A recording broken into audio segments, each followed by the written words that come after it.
Hi friends, അപ്പോൾ ഈ വീഡിയോയിൽ നമ്മൾ ഡിസ്കസ് ചെയ്യുന്നത് ഗോവൻ സ്കാംസ്. ഗോവയിൽ നടക്കുന്ന സ്കാംസ് ആണ്. അപ്പോൾ ഞാനൊരു 10 തവണ ഗോവയിൽ പോയിട്ടുണ്ട്. അതിലൊരു 9 തവണ നമ്മൾ ബൈക്കിന് തന്നെയാണ് പോയിരിക്കുന്നത്. അപ്പോൾ എനിക്കവിടെ കുറച്ച് കൂട്ടുകാരൊക്കെ ഉണ്ട്. അപ്പോൾ അവർ പറഞ്ഞതായിട്ടുള്ളതും ഞാൻ എക്സ്പീരിയൻസ് ചെയ്തതായിട്ടുള്ള കുറേ സ്കാംസിൻ്റെ കാര്യമാണ് നമ്മൾ ഈ വീഡിയോയിലൂടെ പറഞ്ഞു പോകാൻ വേണ്ടി പോകുന്നത്. അപ്പോൾ നിങ്ങൾ അടുത്ത പ്രാവശ്യമൊക്കെ പോകുമ്പോൾ ഇത് കണ്ടിട്ട് പോകണമെങ്കിൽ നിങ്ങൾക്ക് ഇതെല്ലാം അവോയ്ഡ് ചെയ്യാം. അപ്പോൾ ഇതിൻ്റെ ഒരു പ്രത്യേകത എന്താണെന്ന് വെച്ച് കഴിഞ്ഞിട്ടുണ്ടെങ്കിൽ സീസൺ ടൈം എന്ന് പറയുന്നത് നവംബർ, ഡിസംബർ, ജനുവരി, ഫെബ്രുവരി ആ ഒരു ടൈമാണ്. അപ്പോൾ ആ ഒരു ടൈമിലൊക്കെ കൂടുതൽ ആളുകൾ ലൈക്ക് കർണാടകയിൽ നിന്നും മഹാരാഷ്ട്രയിൽ നിന്നും എല്ലാം ഗോവയിലേക്ക് വരും. അവരാണ് ഒരു 80% ഈ സ്കാംസ് അല്ലെങ്കിൽ ഫ്രോഡിൻ്റെ പുറകിൽ നിൽക്കുന്നത്. ഗോവൻസ് കുറവാണ് ആ ഒരു പരിപാടി ചെയ്യുന്നത്. കാരണം ഗോവൻസിന് ആ ഒരു ടൈമിൽ അവിടെ എന്തെങ്കിലുമൊക്കെ ആയിട്ട് വർക്ക് ഉണ്ടാവും. ഈ പുറത്തുനിന്ന് വരുന്നവരാണ് ഇതിൻ്റെ പുറകിൽ മെയിനായിട്ട് നിൽക്കുന്നത്. അപ്പോൾ നിങ്ങൾ പ്രത്യേകം ശ്രദ്ധിക്കുക, ഇങ്ങനെയുള്ള സംഭവങ്ങളിൽ പോയി പെടാതിരിക്കുക. അപ്പോൾ ഞാൻ ഈ ഒരു സംഭവം ആ സ്കാംസിൻ്റെ കാര്യം എഴുതി വെച്ചിട്ട് ഇപ്പോൾ കുറേ കാലമായി, ഇപ്പോൾ ഒരു 2-3 വർഷമായി തോന്നുന്നു. ഓരോ തവണ പോകുമ്പോഴും നമ്മളിത് ഗോവയിൽ വെച്ചിട്ട് ചെയ്യണം, ഈ വീഡിയോ ഒന്ന് പ്ലാൻ ചെയ്യണമെങ്കിലും പല തിരക്കുകാരണം അത് നടക്കാറില്ല. അപ്പോൾ ഇപ്രാവശ്യം ഞാൻ വിചാരിച്ചു ഇപ്രാവശ്യം കൊണ്ടുപോയിട്ട് നടന്നില്ല. അപ്പോൾ ഇപ്രാവശ്യം നടന്നില്ലെങ്കിൽ എന്തായാലും ഇവിടെ വന്നിട്ട് ചെയ്യണം എന്നുള്ള പ്ലാനായിരുന്നു. അപ്പോൾ നമ്മൾ ഓരോന്നായിട്ട് ഇത് നോക്കിയിട്ടാണ് കേട്ടോ ഡിസ്കസ് ചെയ്ത് പോകാം നമുക്ക്. ഓക്കെ, അപ്പോൾ ആദ്യത്തത് ഹോട്ടൽ ബുക്കിംഗ് ആണ്. നിങ്ങളിപ്പോൾ ഇവിടെ നിന്ന് തന്നെ ഹോട്ടൽ ബുക്ക് ചെയ്തിട്ട് നിങ്ങൾക്ക് പോകാം, അല്ലെന്നാണെങ്കിൽ അവിടെ ചെന്നിട്ട് ബുക്ക് ചെയ്യാം.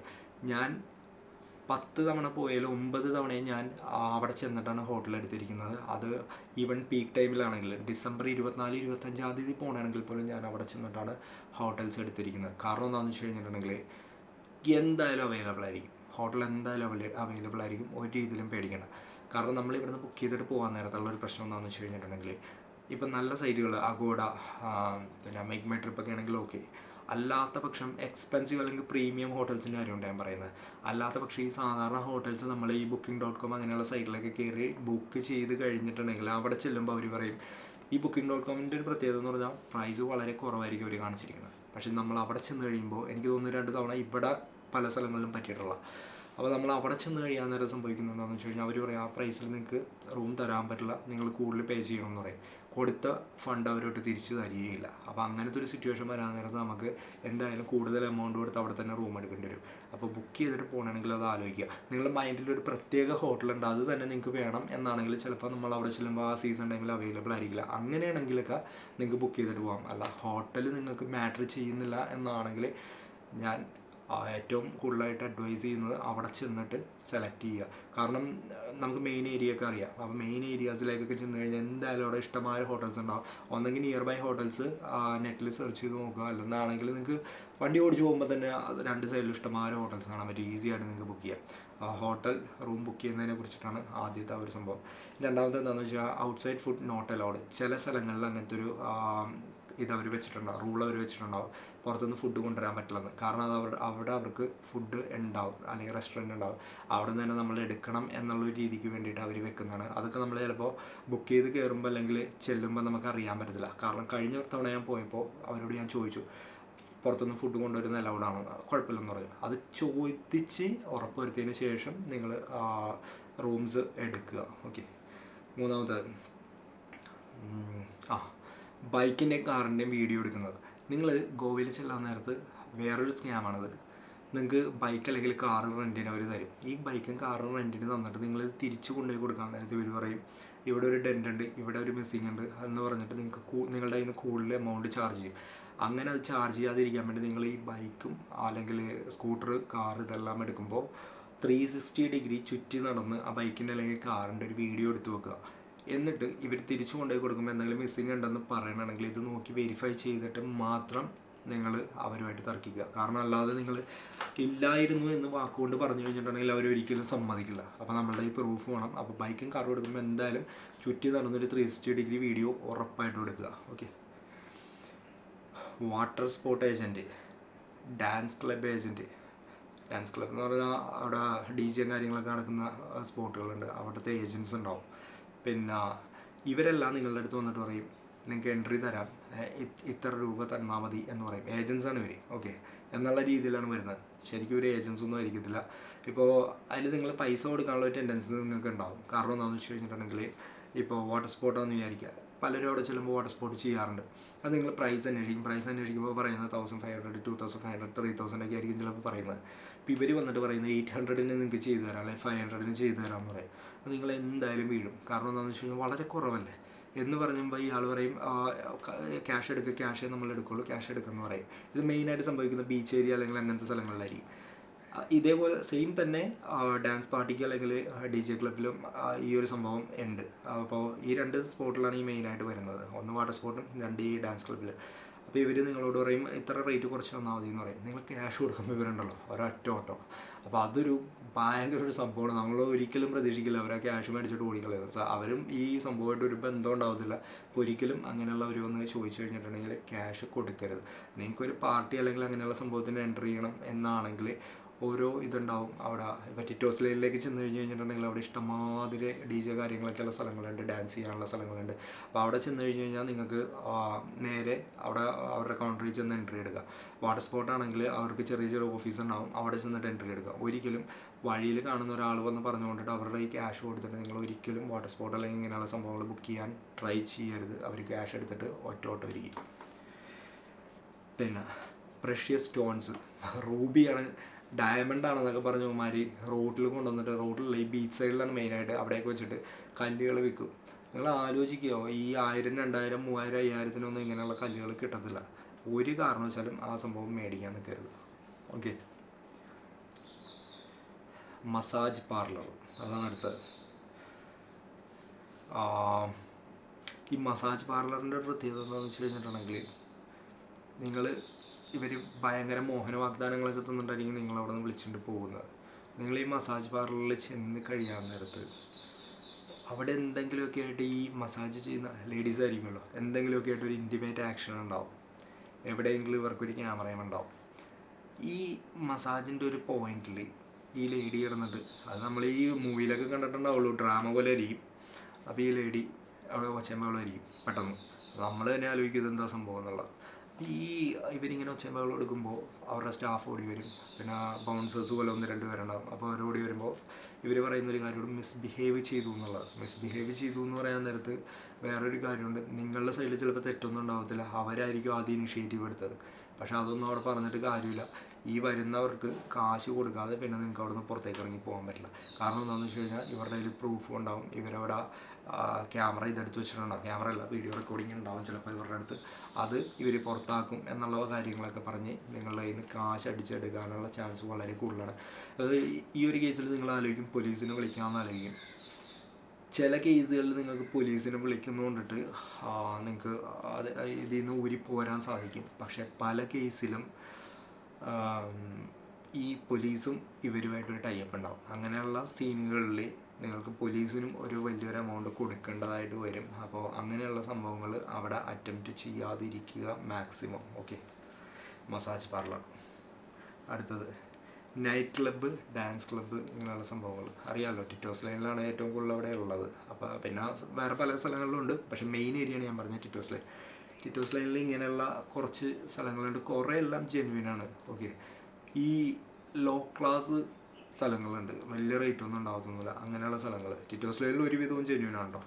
അപ്പോൾ അങ്ങനെയുള്ള സ്ഥലങ്ങളിൽ നിങ്ങൾക്ക് ഈ ഡാൻസ് പാർട്ടിക്ക് എൻട്രി കിട്ടും. അതായത് സ്റ്റാഗ് എൻട്രി ഉണ്ടാവും. അത് കപ്പിൾസ് ഫ്രീ ആയിരിക്കും ചില സ്ഥലങ്ങളിൽ. ചില സ്ഥലത്ത് കപ്പിൾസിനാണെങ്കിലും സ്റ്റാഗ് എൻട്രി ആണെങ്കിലും വ്യത്യാസമുണ്ട്. സ്റ്റാഗ് എന്ന് പറഞ്ഞു കഴിഞ്ഞാൽ സിംഗിളായിട്ട് നിങ്ങൾ കയറുന്നതാണ്, മെയിൽ മാത്രമേ ഉള്ളൂ. അല്ലെങ്കിൽ നിങ്ങളൊരു 4-5 കൂട്ടുകാർ എല്ലാവരും ആണുങ്ങളാണ്, അങ്ങനെ കയറുന്നതിന് സ്റ്റാഗ് എൻട്രി എന്ന് പറയും. അപ്പോൾ അങ്ങനെ കയറാൻ നേരത്ത് നിങ്ങൾ എക്സ്ട്രാ കൊടുക്കേണ്ടി വരും. ചിലപ്പോൾ കപ്പിൾസിന് 500 ആണെങ്കിൽ സ്റ്റാഗ് എൻട്രിക്ക് ചിലപ്പോൾ 2000-2500 കൊടുക്കേണ്ടി വരും. അപ്പോൾ നിങ്ങളൊരു സ്റ്റാഗ് എൻട്രി എടുത്തു എന്ന് വിചാരിക്കും. അപ്പോൾ ഞാനൊരു സ്റ്റാഗ് എൻട്രി എടുത്തു എന്ന് വിചാരിക്കും. ഞാൻ ഈ സ്റ്റാഗ് എൻട്രി എടുത്തിട്ട് ഞാൻ ഈ ഡാൻസ് ക്ലബിൻ്റെ ഉള്ളിൽ കയറുന്നു. ഡാൻസ് ക്ലബിൻ്റെ ഉള്ളിൽ കയറി അവിടെ ചെയ്യാവുന്ന കാര്യങ്ങളെന്ന് പറഞ്ഞാൽ നമുക്ക് സ്നാക്സ് കാര്യങ്ങൾ ഓർഡർ ചെയ്യാം, ഡാൻസ് ചെയ്യാം. ഡാൻസ് ഫ്ലോറിൽ DJ ഉണ്ടാവും. പിന്നെ അതുകൂടാതെ ലിക്കർ നമുക്ക് അവിടെ കൗണ്ടറിൽ നിന്ന് എടുക്കാം. ലിക്കർ എടുക്കുന്ന കാര്യം പ്രത്യേകം ശ്രദ്ധിക്കുക. ലിക്കർ നിങ്ങൾ ഓരോന്ന് പ്ലേസ് ചെയ്യുമ്പോഴും, ഓർഡർ പ്ലേസ് ചെയ്യുമ്പോഴും അല്ലെങ്കിൽ മേടിക്കുമ്പോഴും നിങ്ങൾ അതിനനുസരിച്ച് ക്യാഷ് കൊടുത്ത് പോവുക.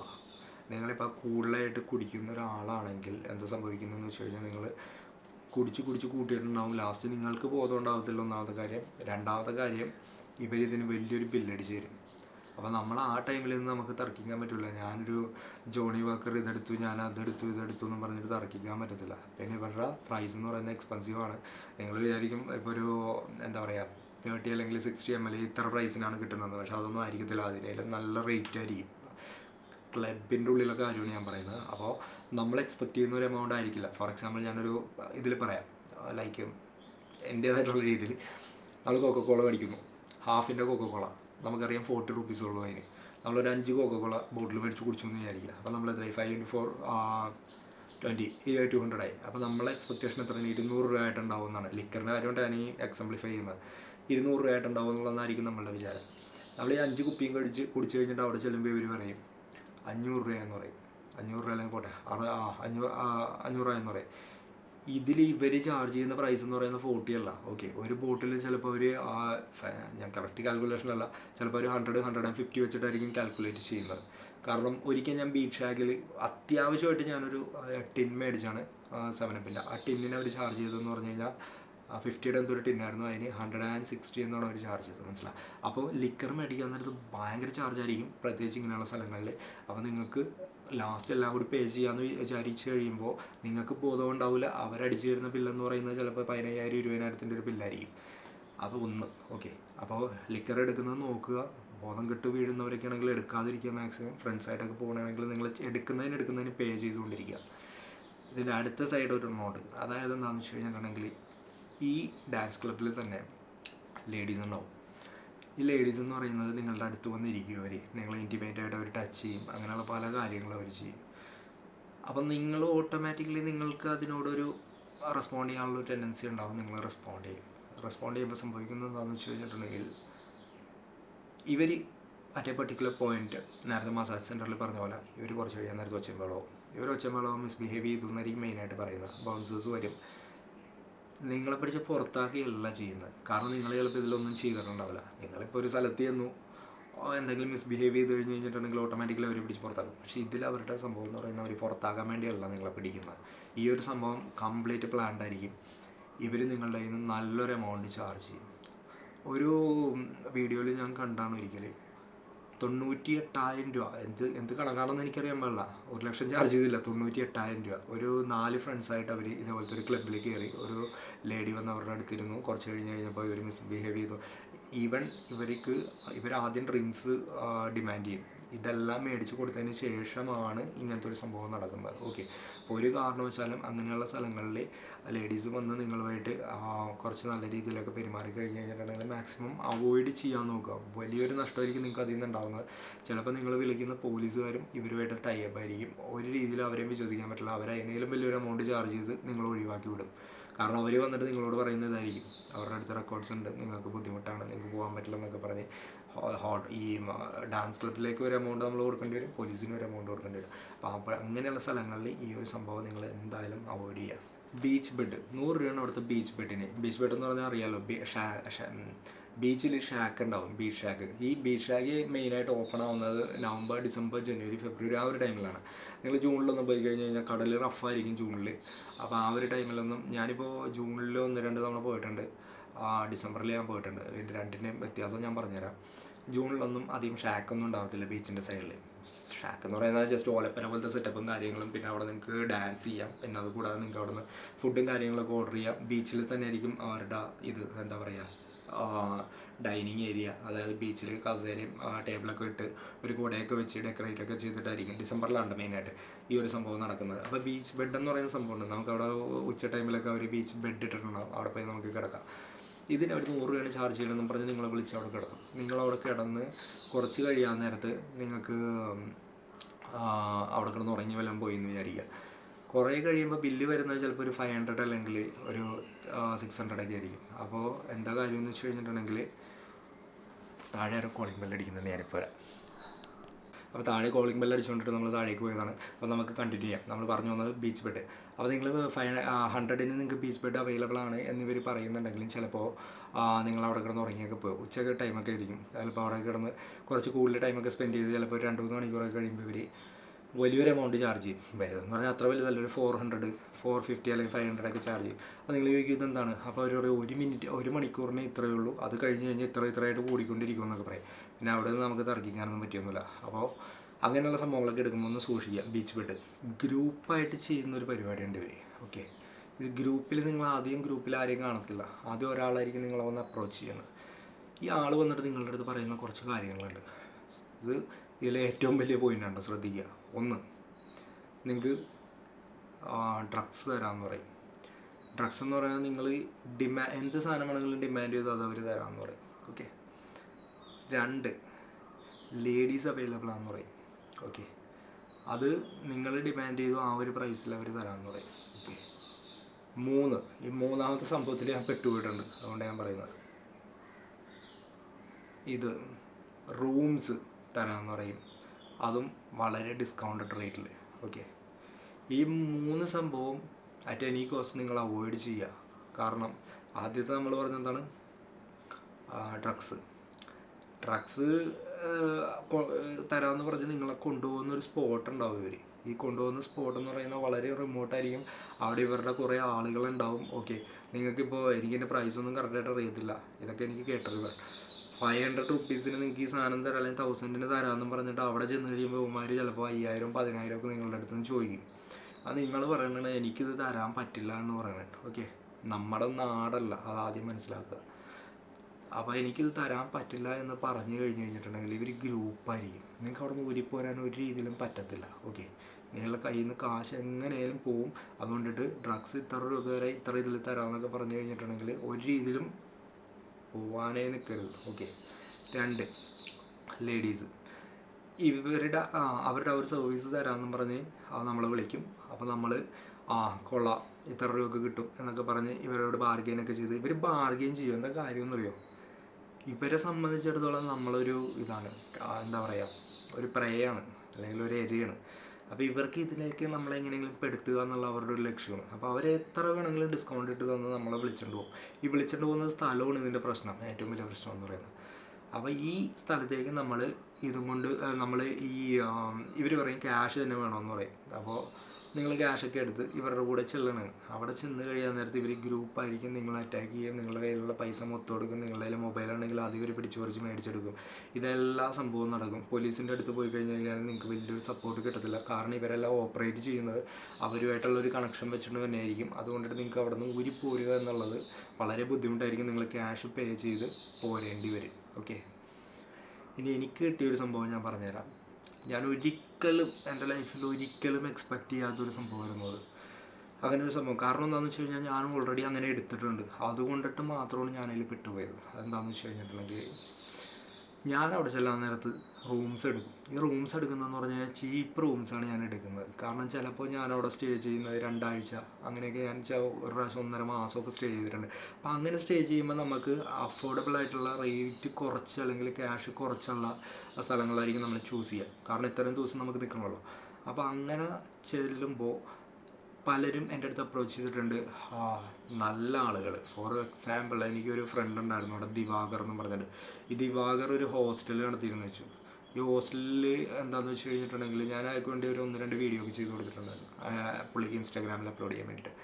ഇയാൾ എനിക്ക് 200-ൽ ഇത് തരുമായിരുന്നു. എന്താണ്, ഡോർമെറ്ററി എന്ന് പറഞ്ഞാൽ വേറെ ഒന്നുമില്ല, സെക്യൂറാണ്. ഇയാളുടെ റൂമിൽ തന്നെ അവിടെ ചെന്ന് പരിചയപ്പെട്ടാണ്. പക്ഷേ പുള്ളി ഞാനായിട്ട് നല്ല കമ്പനി ആയതുകൊണ്ട് പുള്ളിയുടെ റൂമിൽ തന്നെ നമുക്കൊരു ബെഡ്, പിന്നെ സെക്യൂറാണ്. നമ്മളുടെ തിങ്സ് കാര്യങ്ങളൊക്കെ വെക്കാൻ, സാധനങ്ങളൊക്കെ വെക്കാൻ വേണ്ടി ലോക്കറും കാര്യങ്ങളൊക്കെ അവൈലബിൾ ആണ്. അപ്പോൾ 200 എനിക്ക് കിട്ടിയിട്ടുണ്ട്. അവരൊക്കെ ഞാൻ അവിടെ ചെന്ന് പരിചയപ്പെട്ട ഇതേപോലെ ഒരു ദിവസം.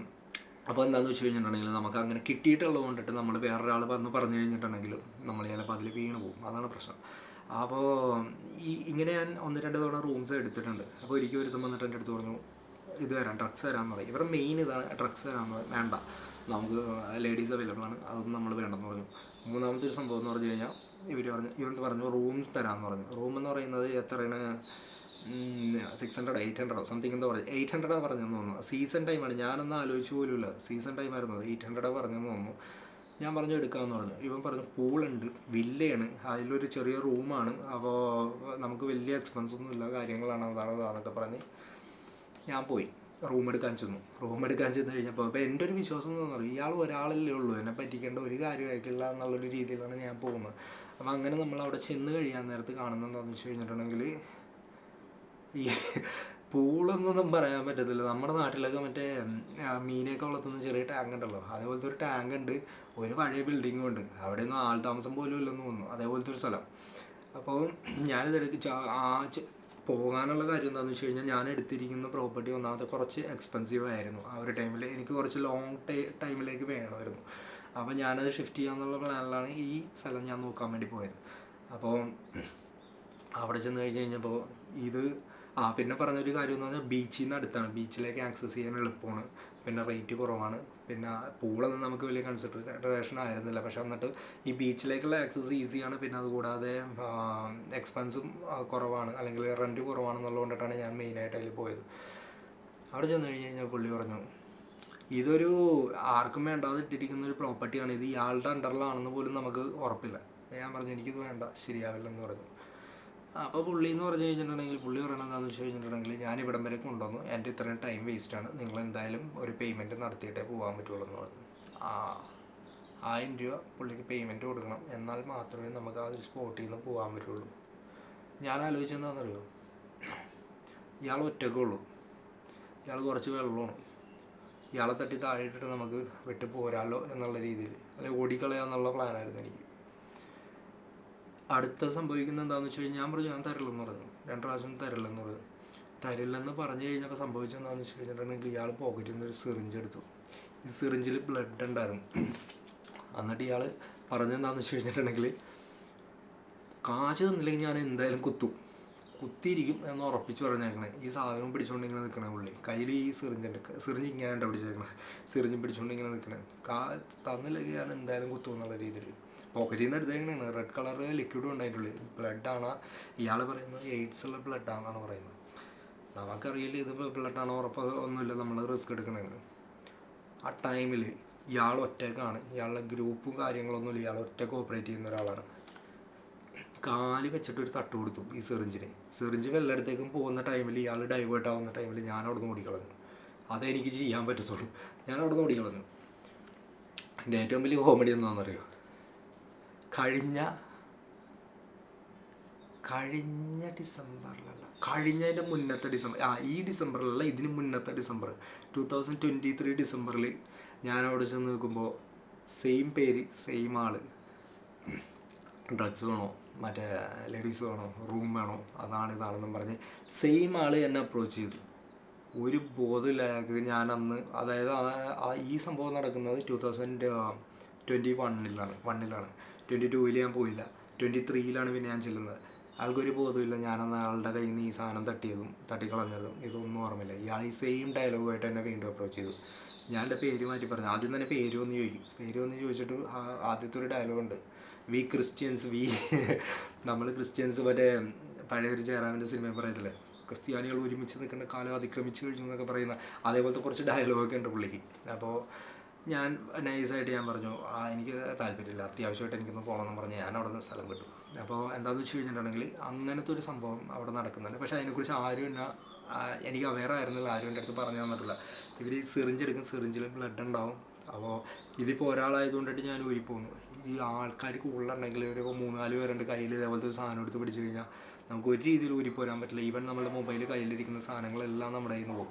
അപ്പോൾ ഒരിക്കലും അങ്ങനെയുള്ള സംഭവങ്ങളിലേക്ക് പോവുകയാണെങ്കിൽ സൂക്ഷിച്ച് പോവുക. കിട്ടാനുള്ള ചാൻസ് ഉണ്ട്, കിട്ടാതിരിക്കാനുള്ള ചാൻസ് ഉണ്ട്. ഉറപ്പില്ലാതെ അതിൻ്റെ പുറകെ പോയി കഴിഞ്ഞിട്ടുണ്ടെങ്കിൽ നമ്മൾ പെട്ടുപോകും, നമ്മുടെ കയ്യിലുള്ള ക്യാഷും പോകും. ഇവരെല്ലാവരും നിങ്ങളെ കൊണ്ടുപോയിട്ട് പറയുന്നൊരു കാര്യം എന്താണെന്നറിയോ, നിങ്ങൾ അവരുടെ അത്രയും ടൈം യൂട്ടിലൈസ് ചെയ്തു. കാരണം അവർ നിങ്ങളെ ഈ ഒരു സ്പോട്ട് വരെ, ഇപ്പോൾ ഡ്രഗ് ആണെങ്കിലും എന്താണെങ്കിലും അവിടം വരെ എത്തിക്കാൻ വേണ്ടിയിട്ട് നിങ്ങൾ ഇത്രയും യൂട്ടിലൈസ് ചെയ്തു. അപ്പോൾ അതുകൊണ്ടിട്ട് നിങ്ങൾ ഈവൻ ഡ്രഗ്സ് മേടിച്ചില്ലെങ്കിലും, ലേഡീസിൻ്റെ സർവീസ് എടുത്തില്ലെങ്കിലും, എന്താണെങ്കിലും അവർക്ക് ഇത്ര ഒരു എമൗണ്ട് പേ ചെയ്തിട്ട് നിങ്ങൾക്ക് അവിടെ നിന്ന് പുറത്തേക്ക് പോകാൻ പറ്റുള്ളൂ എന്ന് അവർ ഉറപ്പിച്ച് പറയും. അങ്ങനെ പറഞ്ഞു കഴിഞ്ഞാൽ പിന്നെ നിങ്ങൾ പെട്ട് കാശ് കൊടുക്കാൻ നിങ്ങൾക്ക് പോരാൻ പറ്റില്ല. കാരണം അവർക്ക് ചിലപ്പോൾ അതിന് മാത്രം ആളുകളുണ്ടാവും, നിങ്ങളെ ചേസ് ചെയ്യും. വണ്ടി ഓടിച്ചിട്ട് രക്ഷപ്പെടാമെന്ന് വിചാരിച്ചാലും ചിലപ്പോൾ നടന്നു വരില്ല. അപ്പോൾ സൂക്ഷിക്കാതെ. റിമോട്ടായിട്ടുള്ളൊരു ഏരിയയിലായിരിക്കും മിക്കവാറും ഇവർ കൊണ്ടുപോകുന്നത്. അവരുടെ സ്ഥലങ്ങളൊക്കെ ഇങ്ങനെയായിരിക്കും. പിന്നെ ഇവന്മാരുടെ മെയിനായിട്ടുള്ളൊരു പരിപാടികൾ, ഈ ബീച്ചിലൂടെ നിങ്ങൾ നടക്കാൻ നേരത്ത് പുറകെ വരും. ലേഡീസ് അവൈലബിൾ ആണ്. അപ്പോൾ നമ്മൾ പറയും വേണ്ടെന്ന് പറയും. ഈ വേണ്ടെന്ന് എത്ര പറഞ്ഞു കഴിഞ്ഞാൽ ഇവർ പുറകെ നിന്ന് പോവില്ല. ഓക്കെ, ഇത് ബേസിക്കലി ഇവർ ടാർഗറ്റ് ചെയ്യുന്നത് സൗത്ത് ഇന്ത്യൻസിനാണ്. പ്രത്യേകിച്ച് കേരളത്തിൽ നിന്ന് ചെല്ലുന്നവർ, തമിഴ്നാട്, കർണാടക, ആന്ധ്ര. അതിൽ മെയിൻ ഫോക്കസ് എന്ന് പറയുന്നത് ഇവർക്ക് മലയാളികളാണ്. അതെന്തുകൊണ്ടിട്ടാണ് ഞാൻ മലയാളികളെന്ന് പറയാൻ കാരണം എന്താണെന്ന് വെച്ച് കഴിഞ്ഞിട്ടുണ്ടെങ്കിൽ ഇവരുടെ ട്രാപ്പിൽ പെടുന്നതിൽ കൂടുതലും മലയാളികൾ തന്നെയാണ്. ഓക്കെ, അതുകൊണ്ടിട്ട് ഞാൻ ഒരിക്കലും ചോദിച്ചു. അപ്പോൾ ഇവർ പറഞ്ഞതെന്താണെന്ന് വെച്ച് കഴിഞ്ഞാൽ പെടുന്ന കാര്യമല്ല പറഞ്ഞത്, അവരുടെ കസ്റ്റമേഴ്സിൽ കൂടുതലും മലയാളികളാണെന്നാണ് അവർ പറഞ്ഞത്. അപ്പോൾ ഈ ലേഡീസിൻ്റെ കാര്യം ഇവർ പറയുന്നത് ലേഡീസ് അവൈലബിൾ ആണ്, അതാണ് ഇതാണ് എന്നൊക്കെ പറയും. പറ്റൂലെന്ന് പറഞ്ഞു കഴിഞ്ഞാൽ ഇവർ പറയുന്നത് എന്താണെന്ന് പറയും, നിങ്ങൾക്ക് ട്രസ്റ്റ് ഇഷ്യൂ ഉണ്ടെങ്കിൽ ഞങ്ങൾ ഒരു രീതിയിൽ നിങ്ങളെ പറ്റിക്കില്ല, അതാണ് ഇതാണ് ഭയങ്കര ജെന്യൂനായിട്ടൊക്കെ ഇവർ ആക്ട് ചെയ്യും. ഒരു രീതിയിൽ നിങ്ങളതിൽ പെട്ടുപോകരുത്. ഇതിൽ നിന്ന് വിട്ടു പോരാനുള്ള 1-2 സംഭവം ഞാൻ പറഞ്ഞുതരാം. ഞാൻ എപ്പോഴും പറഞ്ഞിട്ട് പോരുന്നത് എന്താണെന്ന് വെച്ച് കഴിഞ്ഞിട്ടുണ്ടെങ്കിൽ, ഫാമിലി അവിടെ വെയിറ്റ് ചെയ്യുന്നുണ്ട്, എനിക്ക് അത്യാവശ്യമായിട്ട് പോകണം എന്നൊരു ഡയലോഗ് പറഞ്ഞാൽ അവിടെ തീരും. പിന്നെ അവർ പുറകെ വരത്തില്ല. ഫാമിലി അവിടെ വെയിറ്റ് ചെയ്യുന്നുണ്ട്. അല്ലാതെ നിങ്ങൾ അയ്യോ എനിക്ക് ഇൻട്രസ്റ്റ് ഇല്ല, എനിക്ക് താല്പര്യമില്ല, അങ്ങനെ ഇങ്ങനെയൊക്കെ പറഞ്ഞു കഴിഞ്ഞാൽ ഇവർ പുറകെ തന്നെ നടക്കും. അപ്പോൾ ഈ ഒരു സംഭവമൊക്കെ വന്നു കഴിഞ്ഞാൽ കട്ട് ചെയ്യുക, ലൂസ് ചെയ്യുക, സ്ഥലം വിടുക. ഓക്കെ, പിന്നെ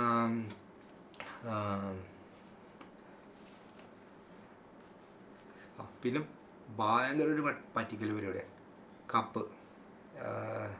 cup and ball game. Cup and ball game ഞാൻ കണ്ടിട്ടില്ല. കപ്പ് ആൻഡ് ബോൾ എന്ന് പറഞ്ഞു കഴിഞ്ഞാൽ നിങ്ങൾക്ക് അറിയാൻ പറ്റും, ഒരു 3 കപ്പ് ഉണ്ടാവും, ഈ ഒരു ബോളും ഉണ്ടാവും, ഏതെങ്കിലും ഒരു കപ്പിൻ്റെ അടിയിൽ ഈ ബോൾ ഇരിപ്പുണ്ടാവും. ഈ ബോളിട്ട് ഇങ്ങനെ ഇങ്ങനെ ഇട്ട് റൊട്ടേറ്റ് ചെയ്തുകൊണ്ടിരിക്കും ഒരു ടേബിളിൻ്റെ മേളിലിട്ടിട്ട്. ഈ ടേബിളിൻ്റെ മേളിലിട്ട് ഇത് റൊട്ടേറ്റ് ചെയ്തുകൊണ്ടിരിക്കാൻ നേരത്ത് നമ്മളോട് പറയും എല്ലാം കഴിയുമ്പോൾ 3 എണ്ണം ഉണ്ടാവുള്ളൂ, 3 കപ്പ് ഉണ്ടാവും, അതിൻ്റെ ഇടയിൽ ഒരെണ്ണത്തിൻ്റെ അടിയിൽ ബോൾ ഉണ്ടാവും. ഇതിങ്ങനെ ഫിനിഷ് ചെയ്ത് കഴിയുമ്പോൾ പറയും നിങ്ങൾക്ക് കാശ് നിങ്ങൾക്ക് വെക്കാമെന്ന് പറയും. ഈ കാശ് നിങ്ങൾ വെച്ചു എന്നിരിക്കട്ടെ, കറക്റ്റ് ബോളിൻ്റെ ഇതിൽ വെക്കണമെങ്കിൽ ഇപ്പോൾ 500 വെച്ചാൽ 1000 കിട്ടും, 5000 വെച്ചാൽ 10,000 കിട്ടും, ഈവൻ 50,000 വെച്ച് കഴിഞ്ഞാൽ നിങ്ങൾക്ക് അവർ 1 lakh വരും. ഓക്കെ, അത് തരൂലെന്ന് ഞാൻ പറയുന്നില്ല, 1 lakh വരും. ഓക്കെ, ഇതിൻ്റെ പുറകിലുള്ള കാര്യം ഞാൻ പറഞ്ഞുതരാം വേറെ. അപ്പോൾ നമ്മൾ ഓട്ടോമാറ്റിക്കലി അതിലേക്ക് ഇൻവോൾവ് ആയി കഴിഞ്ഞിട്ടുണ്ടെങ്കിൽ നമ്മുടെ കയ്യിൽ നിന്ന് കാശ് പോകും എന്നുള്ളതിന് 100-110% ഉറപ്പാണ്. ഓക്കെ, അതെന്തുകൊണ്ടിട്ടാണെന്ന് വെച്ച് കഴിഞ്ഞിട്ടുണ്ടെങ്കിൽ, വൺസ് നിങ്ങളിതിൽ കാശ് വെച്ചു, 500 രൂപ വെച്ചു അടിച്ചു, കുഴപ്പമില്ല, നിങ്ങളൊരു 5000 രൂപ വെച്ചു, നിങ്ങൾക്ക് പക്ക നിങ്ങൾ കോൺസെൻട്രേറ്റഡ് ആണ്, നിങ്ങൾ കോൺസെൻട്രേഷൻ നിങ്ങൾക്ക് ഉണ്ട്, നിങ്ങളത് കണ്ടുപിടിച്ചു, അത് ഇന്നതാണ്, നിങ്ങളൊരു 5,000 വെച്ചു 10,000 കിട്ടുമെന്ന് വെച്ചിട്ട് 5,000 വെച്ച് 10,000 എടുത്ത് കഴിഞ്ഞിട്ടുണ്ടെങ്കിൽ അടുത്ത റൗണ്ട് കളിക്കാതെ അവർ നിങ്ങളെ വിട്ടില്ല. ഓക്കെ, ഈ നിങ്ങളുടെ കയ്യിൽ നിങ്ങൾ ഗെയിൻ ചെയ്ത ആ ഒരു എമൗണ്ട് തിരിച്ചെടുക്കാതെ അവരൊരിക്കലും നിങ്ങളെ പുറത്തേക്ക് വിടില്ല. നിങ്ങൾക്ക് അങ്ങനെയുള്ള ഗെയിംസൊക്കെ കളിക്കണമെങ്കിൽ കസീനോയിലേക്ക് പോവുക, അവിടെ കുറേ കൂടി ജെന്യൂനാണ്. ഈ റോഡ് സൈഡിലും ബീച്ച് സൈഡിലൊക്കെ ഇങ്ങനത്തെ പരിപാടികൾ ഞാനിത് കണ്ടിരിക്കുന്നത് ആരംപോൾ ബീച്ചിൻ്റെ അടുത്താണ്. ആരംപോൾ ബീച്ചിൻ്റെ അടുത്താണ് ഞാനിത് കണ്ടിരിക്കുന്നത്. ഇതല്ല ഞാൻ കണ്ട വേറൊരു സംഭവമാണ്. ഇതിൻ്റെ തന്നെ ഏകദേശം ഒരു വ്യത്യസ്ത രൂപം. അന്ന് ഞാൻ കണ്ടതെന്താണെന്ന് വെച്ച് കഴിഞ്ഞിട്ടുണ്ടെങ്കിൽ, ഞാൻ ബീച്ചിൽ നിന്ന് വൈകിട്ട് ഒരു 6-7 മണിയായപ്പോൾ ഞാൻ വീഡിയോ ഒക്കെ എടുത്തിട്ട് കയറി ഇങ്ങോട്ട് വരുന്നത്. കാണുന്നത് എന്താണെന്ന് വെച്ച് കഴിഞ്ഞാൽ, ഒരാൾ ടേബിൾ കൊണ്ടുവന്നിടുന്നു, അടുത്ത ആൾ വേറെ സാധനങ്ങൾ കൊണ്ടുവരുന്നു, ഇത് വെക്കുന്നു, കുറച്ച് പേര് പെട്ടെന്ന് അതിൻ്റെ ചുറ്റിനും കൂടുന്നു, പിന്നെ അവിടെ ഭയങ്കര തിരക്കും കാര്യങ്ങളും. നാളെ ക്യാമറ ഒന്നും ഓപ്പൺ ചെയ്യാനൊരു സമ്മതിക്കില്ല. അപ്പോൾ ഞാനിങ്ങനെ നോക്കിക്കൊണ്ടിരിക്കാൻ നേരം സംഭവിക്കുന്നത് എന്താണെന്ന് വെച്ചാൽ, ഇയാളുടെ കയ്യിലിരിക്കുന്നത് ചെറിയ ഇതാണ്, ഓരോ റൗണ്ട്. ഇത് നമ്മൾ ഈ ഡൈനിങ് ടേബിളിൽ പ്ലേറ്റിൻ്റെ ഒക്കെ അടിയിൽ വെക്കുന്ന സംഭവം ഉണ്ടല്ലോ, അതുപോലെ നമ്മൾ ഗ്ലാസ് മൂടാൻ വേണ്ടി വെക്കുന്ന സാധനം ഉണ്ടല്ലോ, ആ റൗണ്ട് സംഭവം, ഗ്ലാസ് മൂടാനോ അല്ലെങ്കിൽ ഗ്ലാസ് മേളിൽ വെക്കാനൊക്കെ യൂസ് ചെയ്യുന്ന, ഇവിടെ ഡൈനിങ് ടേബിളിൽ ഇരിപ്പുണ്ട് ആ സംഭവം, റൗണ്ട്. ഈ റൗണ്ട് സാധനം 3 എണ്ണം ഫ്ലാറ്റ്, എനിക്കറിയാമല്ലോ, ലൈക്ക് ഇപ്പോൾ ഇതേപോലെ ഇരിക്കും, ഇതുണ്ടോ, ഇതേപോലെ ഇരിക്കും. ഇതിൻ്റെ മേളിൽ നമുക്ക് കപ്പ് വെക്കാം, അല്ലാതാണെങ്കിൽ ഇത് വെച്ച് നമുക്ക് മൂടാം. ഇതല്ല, ഇത് ക്യാമറ ഇടുന്നത്. അപ്പോൾ ഇതേപോലത്തെ ഒരു സംഭവമാണ്, അതിൻ്റെ പേര് എനിക്കറിയില്ല, അതുകൊണ്ട് ആണ് നമ്മൾ ഡൈനിങ് ടേബിൾ യൂസ് ചെയ്യുന്നത്. ഇതുപോലത്തെ 3 എണ്ണം ഒരു റെയിലുണ്ടായിരുന്നു. ഒരെണ്ണത്തിൻ്റെ അടിയിൽ എക്സ് എന്ന് മാർക്ക് ചെയ്തിട്ടുണ്ട്. ഇയാളിതിങ്ങനെ ട്വിസ്റ്റ് ചെയ്തുകൊണ്ടിരിക്കും. ഈ ട്വിസ്റ്റ് ചെയ്തുകൊണ്ടിരിക്കാൻ നേരത്ത് കറക്റ്റായിട്ട് നമ്മൾ നേരത്തെ പറഞ്ഞ പോലെ 500 വെച്ച് കഴിഞ്ഞാൽ നിങ്ങൾക്ക് 1000 കിട്ടും. ബീച്ചിൽ നിന്ന് കയറി വരുമ്പോൾ നമ്മൾ കാണുന്നത് എന്താണെന്നറിയോ, ഒരാൾ 5000 വെക്കുന്നു, അയാൾ 10,000 എടുക്കുന്നു, അപ്പുറത്തെ ആൾ 10,000 വെക്കുന്നു, അയാൾ 20,000 എടുക്കുന്നു. വലിയ എമൗണ്ട് ആയിരിക്കും എല്ലാം കാണുന്നത് മൊത്തം. അപ്പം നമുക്ക് ഓട്ടോമാറ്റിക്കലി ടെൻഡൻസി വരും, കൊള്ളാലി പരിപാടി, നമുക്കൊന്ന് വെച്ചാലോ എന്ന് നമ്മളിങ്ങനെ ആലോചിക്കും. ഞാനന്ന് ഈ സംഭവം ഒരു 30 മിനിറ്റ് അവിടെ നിന്ന് ഒബ്സർവ് ചെയ്തു. 30 മിനിറ്റ് അല്ല, ഒരു 15 മിനിറ്റ് 10-15 മിനിറ്റ് ഞാൻ അവിടെ നിന്ന് ഒബ്സർവ് ചെയ്തു. കാശിങ്ങനെ അപ്പോൾ എല്ലാവരും വരുന്നത്. അപ്പോൾ ഞാനിങ്ങനെ ആലോചിച്ചു, ഇവർക്ക് ഇതിന് മാത്രം കൊടുക്കാൻ അവിടെ നിന്ന് ഇത്രയും കാശ്, കാരണം വെക്കുന്നവരെല്ലാം കാശ് എടുത്തിട്ട് പോകുന്നത്. 10 വെക്കുന്നു, 10 വെക്കുന്നവന് 20 എടുക്കുന്നു, 20 വെക്കുന്നു, 40 എടുക്കുന്നു, അങ്ങനത്തെ ഒരു ഇതിലാണ് ഈ ഗെയിം പോകുന്നത്. അവിടെ കൂടി ഒരു ഡൽഹിക്കാരനാണ്, പുള്ളി വന്നു. ഇയാളുടെ വൈഫും ഉണ്ട്. അപ്പോൾ ഈ വൈഫ് പറയുന്നുണ്ട് ഇതിലേക്ക് ക്യാഷ് ഇത് വെക്കണ്ട, നമുക്ക് പോകാമെന്നൊക്കെ പറയുന്നുണ്ട്. ഇയാൾ കേൾക്കുന്നില്ല. ഇയാളെന്ത് ചെയ്തു, ആദ്യം വന്നിട്ട് ഒരു 1000 വെച്ചു. 1000 വെച്ച് ഇയാളുടെ കയ്യിൽ നിന്ന് ഈ 1000 പോയി. ഈ 1000 പോയി. ഇയാളുടെ കയ്യിൽ ലഗേജ് ഒന്നുമില്ല. ഈ ലേഡിയുടെ കയ്യിലാണ് ഈ ബാഗും കാര്യങ്ങളൊക്കെ ഇരിക്കുന്നത്. ഇയാൾ എന്ത് ചെയ്തു, അതിൽ നിന്ന് 2000 അടുത്ത് വീണ്ടും വെച്ചു, അതും പോയി. ലാസ്റ്റ് ഇയാൾ ഇതെല്ലാം കൂടി തിരിച്ചെടുക്കാമെന്ന് വെച്ചിട്ട് ഒരു 10,000 രൂപയുടെ അടുത്ത് അതിലേക്ക് വെച്ചു. ഇയാൾക്ക് അത്ര ഉറപ്പ് ഇതെങ്ങനെ തെറ്റുന്നോന്ന് എനിക്കൊരു ഐഡിയ ഇല്ല. ഇയാൾ വീണ്ടും 10 എടുത്ത് വെച്ചു. കാരണം എനിക്കത് കാണാൻ പറ്റില്ല, ഇതെന്താ എക്സാക്ട്ലി അവിടെ നടക്കുന്നതെന്ന് എനിക്ക് കാണാൻ പറ്റില്ല. 10 എടുത്ത് വെച്ചു. 10 എടുക്കുന്നത് ഞാൻ കണ്ടു. ഇവർ പറയുന്നുണ്ട് വെക്കണ്ട എന്ന് പറയുന്നുണ്ട്. ഇയാൾ ആ ഒരു സ്പിരിറ്റിൽ ഈ 10 എടുത്ത് അതിലേക്ക് വെച്ചു. കയ്യിലെ ക്യാഷ് മൊത്തം പോയി. ഈ ക്യാഷ് പോയി കഴിയാൻ നേരത്ത് സംഭവിക്കുന്നത്, ഒരാൾ വരും ഈ കൂട്ടത്തിൽ നിന്ന് തന്നെ. എന്നിട്ട് ഇയാൾ കിടന്ന് ഉച്ചയെടുക്കുന്നുണ്ട്, ഫ്രോഡാണ് നിങ്ങൾ ചെയ്യുന്നത്, ഞാൻ പോലീസിൽ കംപ്ലയിൻറ്റ് റിപ്പോർട്ട് ചെയ്യാതാണ് ഇതാന്നൊക്കെ പറയുന്നുണ്ട്. അപ്പോൾ ഒരാൾ ഒന്നും അറിയാത്ത രീതിയിൽ വന്ന് നിങ്ങളുടെ തോളിൽ കൈയിട്ടിട്ട് പറയും, നിങ്ങൾക്ക് ഇവിടെ പ്രശ്നം ഉണ്ടാക്കാൻ പറ്റത്തില്ല, ഇവർ പോലീസുമായിട്ട് ടൈപ്പാണ്, ഇതാണ് സംഭവമാണ് എന്നൊക്കെ പറഞ്ഞ് ഇയാളെ വളരെ ഇതാക്കി ഇയാളെ ഇവിടെ നിന്ന് പറഞ്ഞു വിടും. ഞാനന്നത് കഴിഞ്ഞ് കഴിഞ്ഞപ്പോൾ ഇയാളുടെ അടുത്ത് നിന്ന് ഞാൻ സംസാരിച്ചത് ഞാനിതാണ്. ഞാൻ കണ്ടൊരു സംഭവം എന്താണെന്ന് വെച്ച് കഴിഞ്ഞിട്ടുണ്ടെങ്കിൽ, ഈ ഗെയിം നടക്കുന്ന ടൈമിൽ കിട്ടുന്ന ആളുകൾ, 5000 വെച്ചിട്ട് 10,000 കിട്ടുന്ന ആളുകൾ എന്താ ചെയ്യുന്നതെന്ന് വെച്ച് കഴിഞ്ഞാൽ, ഈ എമൗണ്ട് മേടിച്ചിട്ട് ഇവർ ഇത് ഈ സൈഡിൽ കൂടി സർക്കുലേറ്റ് ചെയ്യണം. മനസ്സിലാവും? ഈ സൈഡിൽ കൂടി ഇത് കൊടുത്ത് വീണ്ടും ഇത് അപ്പുറത്തെ സൈഡിൽ എത്തണം. ബേസിക്കലി പറഞ്ഞു കഴിഞ്ഞിട്ടുണ്ടെങ്കിൽ, ഈ ഗെയിമിൻ്റെ ചുറ്റിൽ നിൽക്കുന്ന ഒരു 20 പേരുണ്ടെങ്കിൽ ഈ 20 പേരും അവരുടെ ആളുകൾ തന്നെയാണ്. മനസ്സിലാവുക? ഓക്കെ. ആ ചുറ്റുവട്ടത്ത് ആരെല്ലാം കാശ് ഇതിൽ നിന്ന് ഗെയിൻ ചെയ്യുന്നു അവരെല്ലാം ഇവരുടെ ആളുകൾ തന്നെ. ഈ മേടിക്കുന്ന കാശ് ഇവർ വീണ്ടും സർക്കുലേറ്റ് ചെയ്ത് ആ സൈഡിലേക്ക് തന്നെ ചെയ്യും. നമ്മളിത് നോക്കിക്കൊണ്ട് നിൽക്കാനോ ക്യാമറയിൽ ഫോട്ടോ എടുക്കാനോ വീഡിയോ എടുക്കാനോ ഒന്നും അവർ സമ്മതിക്കില്ല. കാരണം ഇത് നടക്കുന്ന കംപ്ലീറ്റ് ഫ്രോഡാണ്. നോക്കിക്കൊണ്ട് നിൽക്കുന്നതിന് ഇവർ പറയുന്നൊരു സംഭവമുണ്ട്, നിങ്ങളിവിടെ നോക്കി നിൽക്കണമെങ്കിൽ നിങ്ങളൊരു 500 തന്നെ തരേണ്ടി വരും. എന്തിന് ഇത് കാണുന്നതിന് 500? ഈ റോട്ടിലല്ല, ബീച്ചിൻ്റെ സൈഡിൽ അവിടെ ആരംപോൽ ബീച്ച് ആണോയെന്ന് എനിക്ക് ഉറപ്പില്ല. ആ ബീച്ചിൻ്റെ സൈഡിൽ കുറച്ച് മറ്റേ കല്ലും കാര്യങ്ങളൊക്കെ ഉണ്ടായിരുന്നു. അതിൻ്റെ മേളിൽ ഇവർ ഒരു ചെറിയ ടേബിൾ കൊണ്ടുവന്നിട്ടിട്ട് ഈ പരിപാടി ചെയ്തത്. ഓക്കെ. ഞാനത് കഴിഞ്ഞിട്ട് ഇയാളുടെ അടുത്ത് നിന്ന് ഞാനിങ്ങനെ സംസാരിച്ചു, നിങ്ങൾക്ക് മനസ്സിലായില്ലേ അത് ഇവർ എല്ലാവരും ഒറ്റക്കിട്ടാണ്, അവർ നിങ്ങളെ പറ്റിച്ചാണെന്ന് പറഞ്ഞാൽ. അപ്പോഴാണ് ഇയാൾ പറഞ്ഞത്, ഞാൻ എല്ലാം കഴിഞ്ഞപ്പോഴേ എനിക്കത് മനസ്സിലായത്. എല്ലാം കഴിഞ്ഞ് കഴിഞ്ഞാൽ കാശ് കംപ്ലീറ്റ് പോയി. മനസ്സിലാകും? കാരണം ഈ ഗ്രൂപ്പിൽ നിൽക്കുന്നവർ തന്നെ ലാസ്റ്റ് നമ്മളെ ഭയങ്കര ആശ്വാസ വാക്കുകളൊക്കെ പറഞ്ഞ് ആശ്വസിപ്പിച്ച് നമ്മൾ ആ ഒരു സ്ഥലത്ത് നിന്ന് ഇവർ പതിയെ നമ്മളെ കൊണ്ടുപോയി പുറത്തേക്കാക്കും. മനസ്സിലാകും? അപ്പോൾ അങ്ങനത്തെ ഗെയിംസ് കാര്യങ്ങൾ കണ്ടു കഴിഞ്ഞാൽ അവിടെ പെട്ടു പോകാതിരിക്കുക. ഇതൊക്കെ അടുത്തൊരു സംഭവമാണ് ഹോസ്റ്റൽ എന്ന് പറയുന്നത്. ഹോസ്റ്റലിൽ നടത്തുന്നവരും ഹോസ്റ്റലിലും വലിയ പ്രശ്നമൊന്നും ഉണ്ടാകത്തില്ല. പല ഹോസ്റ്റലുണ്ട് അവിടെ. ഏതൊക്കെയായിരുന്നു ഞാൻ മറന്നുപോയി. അപ്പോൾ കുറേ ഹോസ്റ്റലുണ്ട്. ഹോസ്റ്റലിൽ ചെന്ന് കഴിഞ്ഞാലുള്ളൊരു സംഭവം എന്താണെന്ന് വെച്ച് കഴിഞ്ഞാൽ, നിങ്ങൾക്ക് പല നാട്ടുകാരായിട്ട് ഇൻട്രാക്ട് ചെയ്യാം. പല നാട്ടുകാരെന്ന് പറഞ്ഞു കഴിഞ്ഞിട്ടുണ്ടെങ്കിൽ ഫോറിനേഴ്സ് ഉണ്ടാവും, നമ്മളുടെ നാട്ടിൽ നിന്ന് തന്നെ, ഇന്ത്യയിൽ നിന്ന് തന്നെ പല സ്ഥലങ്ങളിൽ നിന്ന് വരുന്ന ആളുകളുണ്ടാവും. ഹോസ്റ്റൽ എല്ലാവർക്കും അറിയാമെന്ന് തോന്നുന്നു. അതെല്ലാം ഈ ബങ്കർ ബെഡും കാര്യങ്ങളൊക്കെ ആയിരിക്കും അവിടെ ഉള്ളത്. നിങ്ങൾക്ക് വേണമെങ്കിൽ അവിടെ കോമൺ ഫ്രിഡ്ജ്, കോമൺ കിച്ചണ്, പിന്നെ ബാറ് എല്ലാം ഉണ്ടാവും. ബാറിൽ ഒരാളുണ്ടാവും, നിങ്ങൾക്ക് അവിടെ നിന്ന് ലിക്കറും കാര്യങ്ങളൊക്കെ മേടിച്ച് നിങ്ങൾക്ക് കഴിക്കാം. കിച്ചണിൽ നിങ്ങൾക്ക് പോയി നിങ്ങളുടെ ആവശ്യമുള്ള സാധനങ്ങൾ നിങ്ങൾക്ക് കടയിൽ നിന്ന് മേടിച്ചിട്ട് വന്ന് അവിടെ കുക്ക് ചെയ്ത് നിങ്ങൾക്ക് കഴിക്കാം. നിങ്ങൾക്ക് സാധനങ്ങൾ കൊണ്ടുവന്ന് ഫ്രിഡ്ജിൽ വെച്ചിട്ട് നിങ്ങൾക്ക് ആവശ്യമുള്ളപ്പോൾ എടുത്ത് കഴിക്കുക എന്തെങ്കിലും വേണമെങ്കിലും ചെയ്യാം. ആരും നിങ്ങളുടെ സാധനങ്ങൾ തൊടില്ല. ഫ്രിഡ്ജിൽ നിങ്ങളുടെ ഒരു ഏരിയയിൽ വെച്ച് കഴിഞ്ഞിട്ടുണ്ടെങ്കിൽ വേറെ പ്രശ്നമൊന്നും ഉണ്ടാകുന്നില്ല. പിന്നെ പല സ്ഥലങ്ങളിൽ നിന്ന് വരുന്ന ആളുകളായിട്ട് നിങ്ങൾക്ക് ഇൻട്രാക്ട് ചെയ്യുക, അങ്ങനെയുള്ള കുറേ കാര്യങ്ങളൊക്കെ ഉണ്ട്. പിന്നെ നിങ്ങൾക്ക് അവരുടെ കൂടെ വേണമെങ്കിൽ ചിലപ്പോൾ പുറത്തേക്ക് ഇപ്പോൾ നിങ്ങൾ കറങ്ങാൻ പോകുമ്പോൾ, അല്ലെങ്കിൽ അവരുമായിട്ട് പ്ലാൻ ചെയ്ത് നിങ്ങൾക്ക് അങ്ങനെ കറങ്ങാം. നിങ്ങൾ സോളോ ആയിക്കാണ് പോകുന്നതെങ്കിൽ അങ്ങനെയുള്ള കുറേ കാര്യങ്ങളൊക്കെയാണ് അവിടുത്തെ ഒരു പ്ലസ് പോയിൻ്റ് എന്ന് പറയുന്നത്.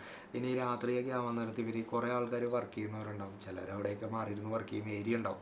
അപ്പോൾ അവർ മാറിയിരുന്ന് വർക്ക് ചെയ്യും. ചിലർ രാത്രിയൊക്കെ ആകുമ്പോൾ ഒരു ഗിറ്റാറും കാര്യങ്ങളൊക്കെ എടുത്തത്, എസ്പെഷ്യലി ഫോറിനേഴ്സ്. അവരൊരു ഗിറ്റാറും കാര്യങ്ങളും, അല്ലെങ്കിൽ ഇവർക്ക് ഈ തീ കറക്കുന്ന പരിപാടിയൊക്കെ ഇവർക്ക് ഭയങ്കര ഇതായിരിക്കും. അങ്ങനത്തെ ചില എൻ്റർടൈനിങ് പരിപാടി ചെയ്യുന്ന ആളുകളൊക്കെ ഉണ്ടാവും. അപ്പോൾ അവരൊക്കെ അവരുടേതായിട്ടുള്ള സ്കില്ലുകളും കാര്യങ്ങളൊക്കെ അവിടെ ഇത് ചെയ്യും. നിങ്ങൾക്ക് പാട്ട് പാടാൻ പറ്റുമെങ്കിൽ നിങ്ങൾക്ക് അത് ചെയ്യാം. പിന്നെ ഡാൻസ് ചെയ്യാനുള്ളൊരു സെഷനും കാര്യങ്ങളും പിന്നെ മ്യൂസിക്കും എല്ലാം അവിടെ ഉണ്ടാവും.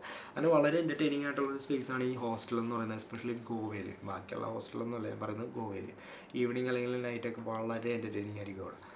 ഈ ഒരു എക്സ്പീരിയൻസ് നല്ലതാണ്, അടിപൊളിയാണ്. പിന്നെ പലരുമായിട്ട് ഇൻട്രാക്ട് ചെയ്യാനുള്ള അവസരങ്ങൾ കിട്ടുന്നു. പക്ഷേ അവിടുത്തെ ഒരു പ്രശ്നം എന്താണെന്ന് വെച്ച് കഴിഞ്ഞിട്ടുണ്ടെങ്കിൽ ബാറ്ററി ഡൗൺ ആയി. ഞാൻ ബാറ്ററി ചേഞ്ച് ചെയ്യട്ടെ.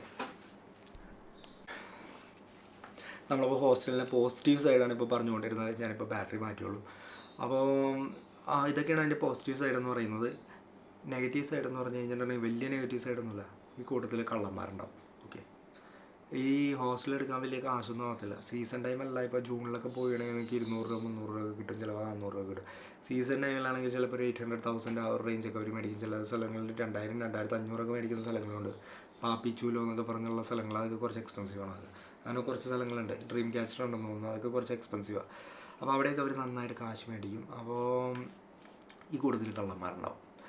കാരണം അവിടെ വരുന്നവരുടെ അടുത്ത് നല്ല നല്ല എക്യുപ്മെൻറ്റ്സ് ഉണ്ടാവും. ലാപ്ടോപ്പ് ആണെങ്കിലും പിന്നെ സെൽഫോൺ ആണെങ്കിലും കാര്യങ്ങളൊക്കെ ആണെങ്കിലും ക്യാഷ് ആണെങ്കിലും ഒക്കെ ആയിട്ട് അവരുടെ അടുത്ത് എക്സ്പെൻസീവ് ആയിട്ടുള്ള ഐറ്റംസ് ഉണ്ടാവും.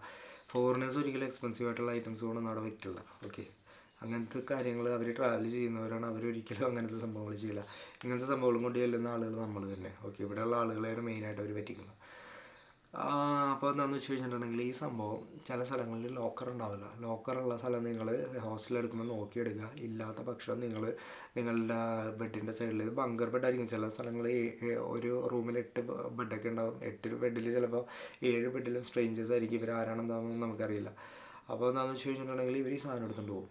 രാവിലെ ആവുന്ന നേരത്ത് ഈ ആൾക്കാരെ കാണത്തില്ല, ഒന്നും കാണത്തില്ല. നമ്മളിത് അവിടെ നിന്ന് നമുക്ക് പോലീസിൽ ഒരു കംപ്ലയിൻറ്റ് കൊടുത്ത് ഇതൊന്നും അന്വേഷിച്ച് അതിൻ്റെ പുറകെ ഒന്നും നടക്കാനുള്ള സാവകാശം ഉണ്ടാവത്തില്ല. കാരണം എൻ്റെ ഒരു ഈ ദിവാകറിൻ്റെ ഹോസ്റ്റലുണ്ടായിരുന്നു. ഈ ദിവാകറിൻ്റെ ഹോസ്റ്റലിൽ ഞാൻ ഷൂട്ട് ചെയ്യാൻ പോയപ്പോൾ ഞാൻ പറഞ്ഞില്ലേ, എൻ്റെ ഒരു ഫ്രണ്ട് ഉണ്ടെന്ന് പറഞ്ഞില്ലേ, ഇയാളുടെ ഹോസ്റ്റലിൽ ഷൂട്ട് ചെയ്യാൻ ചെന്നപ്പോൾ ഞാനിങ്ങനെ കുറേ കാര്യങ്ങളൊക്കെ ഇങ്ങനെ ഇതിൻ്റെ വ്ളോഗ് പറയുന്ന പോലെ പറഞ്ഞു പോയിക്കൊണ്ടിരിക്കണേ. അപ്പോൾ ഞാനവിടെ വെച്ചൊരു പുള്ളിക്കാരനെ കണ്ടു. അപ്പോൾ പുള്ളി എൻ്റെ അടുത്ത് ഇങ്ങനെ, പുള്ളി ഇതാണ് ഡിസൈനറാണ്, VFX അതിൻ്റെ പരിപാടിയൊക്കെ പുള്ളിക്ക്. അപ്പോൾ പുള്ളിനെ ഞാൻ കണ്ട് സംസാരിച്ച് കഴിഞ്ഞാൽ പുള്ളി എൻ്റെ അടുത്ത് ഇങ്ങനെ പറഞ്ഞു, പുള്ളിയുടെ GoPro അടിച്ചുകൊണ്ട് പോയി എന്ന് പറഞ്ഞു. രാവിലെ എഴുന്നേറ്റ് നോക്കാൻ നേരത്ത് സൈഡിലെ പെട്ടി കിടക്കുന്നവരെ കാണാനില്ല. 4 ബെഡാണ്, സൈഡിലെ പെട്ടിയിൽ കിടക്കുന്നവരെ കാണാനില്ല. നോക്കിക്കഴിഞ്ഞ് കഴിഞ്ഞപ്പോൾ കയ്യിലുള്ള സാധനങ്ങളും കുറച്ച് ക്യാഷും ഈ പറയുന്ന GoProയും കാര്യങ്ങളൊക്കെ ആയിട്ട് ആൾ സ്ഥലം വിട്ടു. കംപ്ലയിൻറ്റ് ഇത് ചെയ്യാനുള്ളൊരു ഇതൊന്നുമില്ല. ആളുടെ ഡ്രസ്സും കാര്യങ്ങളൊക്കെ ഉണ്ട്, ഏതോ നാട്ടിൽ UP-യിലും കണ്ടുവിടാം. നമുക്ക് അവിടെ പോയി അതിൻ്റെ പുറകെ നടക്കാൻ പറ്റാത്തതുകൊണ്ട് പുള്ളി അങ്ങോട്ട് വിട്ട് കളഞ്ഞു. അപ്പോൾ അങ്ങനെയുള്ള സംഭവങ്ങൾ ഹോസ്റ്റലിൽ എന്തായാലും സംഭവിക്കും. അപ്പോൾ അതുകൊണ്ടിട്ട് ലോക്കറുള്ള ഹോസ്റ്റലാണെങ്കിൽ മാത്രം എടുക്കുക, അല്ലെന്നാണെങ്കിൽ അത് അവോയ്ഡ് ചെയ്യുക. ഓക്കെ, വാല്യുബിൾ ഐറ്റംസ് നിങ്ങൾക്ക് കയ്യിലുണ്ട്, നിങ്ങൾക്കത് ഇപ്പോൾ പോക്കറ്റിലൊരു സെൽഫോൺ ഇട്ടുകൊണ്ട് ചിലപ്പോൾ പോക്കറ്റിൽ നിന്ന് ഊരി എടുത്തുകൊണ്ട് പോകാം. അങ്ങനെയുള്ള കള്ളന്മാരും ഉണ്ട്. അപ്പോൾ അതൊന്ന് നോക്കുക, ഹോസ്റ്റലൊരു റിസ്ക് ഉണ്ട് അങ്ങനത്തെ. ബീച്ചിൽ ചെല്ലാൻ നേരത്തുണ്ടല്ലോ, ഈവൻ നിങ്ങളുടെ ചെരുപ്പ് ഒരു 1000 രൂപയുടെ ചെരുപ്പാണെങ്കിൽ അത് അടിച്ചുകൊണ്ട് പോകാൻ വരെ ആളുകളുണ്ട്. ഓക്കെ, കാരണം ഒരിക്കൽ ഞാൻ തന്നെ ഒരിക്കൽ ബീച്ചിൽ ചെല്ലുന്ന നേരത്തെ ഒരു ലേഡി അവരുടെ പേഴ്സ് അവിടെ ചെരുപ്പിൻ്റെ മുകളിൽ വെച്ചിട്ട് അവർ വെള്ളത്തിലേക്ക് ഇറങ്ങി പോകുന്നത് ഞാൻ കണ്ടു. ഞാൻ എന്താ ചെയ്തതെന്ന് വെച്ച് കഴിഞ്ഞിട്ടുണ്ടെങ്കിൽ അവിടെ മറ്റേ ഇവരുണ്ടാവും, ഈ എന്താ പറയുക, ലൈഫ് സേവേഴ്സില്ലേ, ഈ എന്തെങ്കിലും പറ്റിക്കഴിഞ്ഞ് കഴിഞ്ഞാൽ വെള്ളത്തിൽ ചാടാൻ നിൽക്കുന്ന കുറേ പിള്ളേരുണ്ടാവും. ഞാൻ അവരെ വിളിച്ച് പറഞ്ഞു ഇങ്ങനത്തെ ഒരു സംഭവം ഉണ്ടെന്ന് പറഞ്ഞു. നമുക്ക് വാൺ ചെയ്യുന്നില്ലെന്നല്ല അവരെ വിളിച്ച് വാൺ ചെയ്യുന്നത്. അവരപ്പം തന്നെ ആ ലേഡീനെ വിളിച്ച് കരയിൽ കയറ്റി ഈ സാധനം വെച്ചിട്ട് ഇവിടെ വെച്ചിട്ട് പോകാൻ പറ്റില്ലെന്ന് വാൺ ചെയ്തു. എന്താ സംഭവം എന്ന് വെച്ച് കഴിഞ്ഞാൽ ഈവൻ നമ്മൾ ചെരുപ്പ് പോലും അവിടെ വെച്ച് കഴിഞ്ഞ് കഴിഞ്ഞാൽ ഡ്രസ്സ് കാര്യങ്ങളൊക്കെ അടിച്ച് മാറ്റിക്കൊണ്ട് പോകും. നമ്മൾ ആലോചിക്കും ഇതൊക്കെ നടക്കുമെന്നൊക്കെ. പക്ഷേ കാര്യം എന്താണെന്ന് വെച്ച് കഴിഞ്ഞാൽ സീസൺ ടൈമിൽ അവിടെ ബീച്ച് കംപ്ലീറ്റ് നിൽക്കാൻ പോലും സ്ഥലമില്ലാത്ത രീതിയിൽ ക്രൗഡ് ഉണ്ടാവും. അത്രയും ക്രൗഡഡ് ആയിട്ടുള്ള ഒരു സ്ഥലത്ത് ഇങ്ങനെയുള്ള സംഭവങ്ങൾ ഇത് ആദ്യമായിട്ട് ചെല്ലുന്നവരല്ലെങ്കിൽ ഇതിനെക്കുറിച്ച് അവെയർ അല്ലാത്തവരായിരിക്കും ചെയ്യുന്നത്. കാരണം പ്രത്യേകിച്ച് ഇപ്പോൾ നമ്മൾ ചിലപ്പോൾ ഇപ്പോൾ ആലപ്പുഴ ബീച്ചിൽ പോയാലെന്നാണെങ്കിൽ ഇവിടെ നമ്മളുടെ ചെറായി ബീച്ചിലൊക്കെ ചെന്ന് കഴിഞ്ഞിട്ടുണ്ടെങ്കിൽ അവിടെ ചിലപ്പോൾ നമ്മളുടെ ഡ്രസ്സും ചെരുപ്പും ബാഗൊക്കെ അവിടെ ഇഷ്ടമാതിരി ഞാൻ കണ്ടിട്ടുണ്ട്. ബാഗൊക്കെ അവരിങ്ങനെ സൈഡിൽ വെച്ചിട്ട് വെള്ളത്തിലേക്ക് ഇറങ്ങി പോയിരുന്ന ഇഷ്ടമാതിരി ആളുകൾ നമ്മൾ കണ്ടിട്ടുണ്ട്. ആ ഒരു കൾച്ചർ മൈൻഡിൽ വെച്ചിട്ട് നമ്മുടെ നാടല്ല അവിടെ കൊണ്ടുപോയി നിങ്ങളത് വെക്കണമെങ്കിൽ വെള്ളത്തിൽ പോകുന്ന മാത്രമേ നിങ്ങൾക്ക് ഓർമ്മ ഉണ്ടാവുള്ളൂ. തിരിച്ചു വരാൻ നേരത്തെ ഈ സാധനം നിങ്ങളുടെ അവിടെ ഉണ്ടാവത്തില്ല. ഉറപ്പായിട്ട് അവർ അടിച്ചുകൊണ്ട് പോയിട്ടുണ്ട്. കാരണം അതിന് വേണ്ടിയിട്ട് മാത്രമായിട്ട് അതിൻ്റെ ഉള്ളിലൊരു ഗ്യാങ് ഉണ്ട്. ഓക്കെ, അപ്പോൾ ഒരു കാരണവശാലും ബീച്ചിൽ ചെന്ന് കഴിഞ്ഞ് കഴിഞ്ഞാൽ ഇങ്ങനെയുള്ള സംഭവങ്ങൾ വാല്യുബിൾസ് അവിടെ എവിടെയെങ്കിലും വെച്ചിട്ട് വെള്ളത്തിലേക്ക് ഇറങ്ങരുത്. അല്ലാതാണെങ്കിൽ റൂംസിൽ വെച്ചിട്ട് പോവുക. ഒരു കാരണവശാലും കൊണ്ടുപോകാൻ നിൽക്കരുത്. പിന്നെ റൂംസിൽ വെക്കുന്നതിൻ്റെ ഒരു കാര്യം ഞാൻ പറഞ്ഞുതരാം.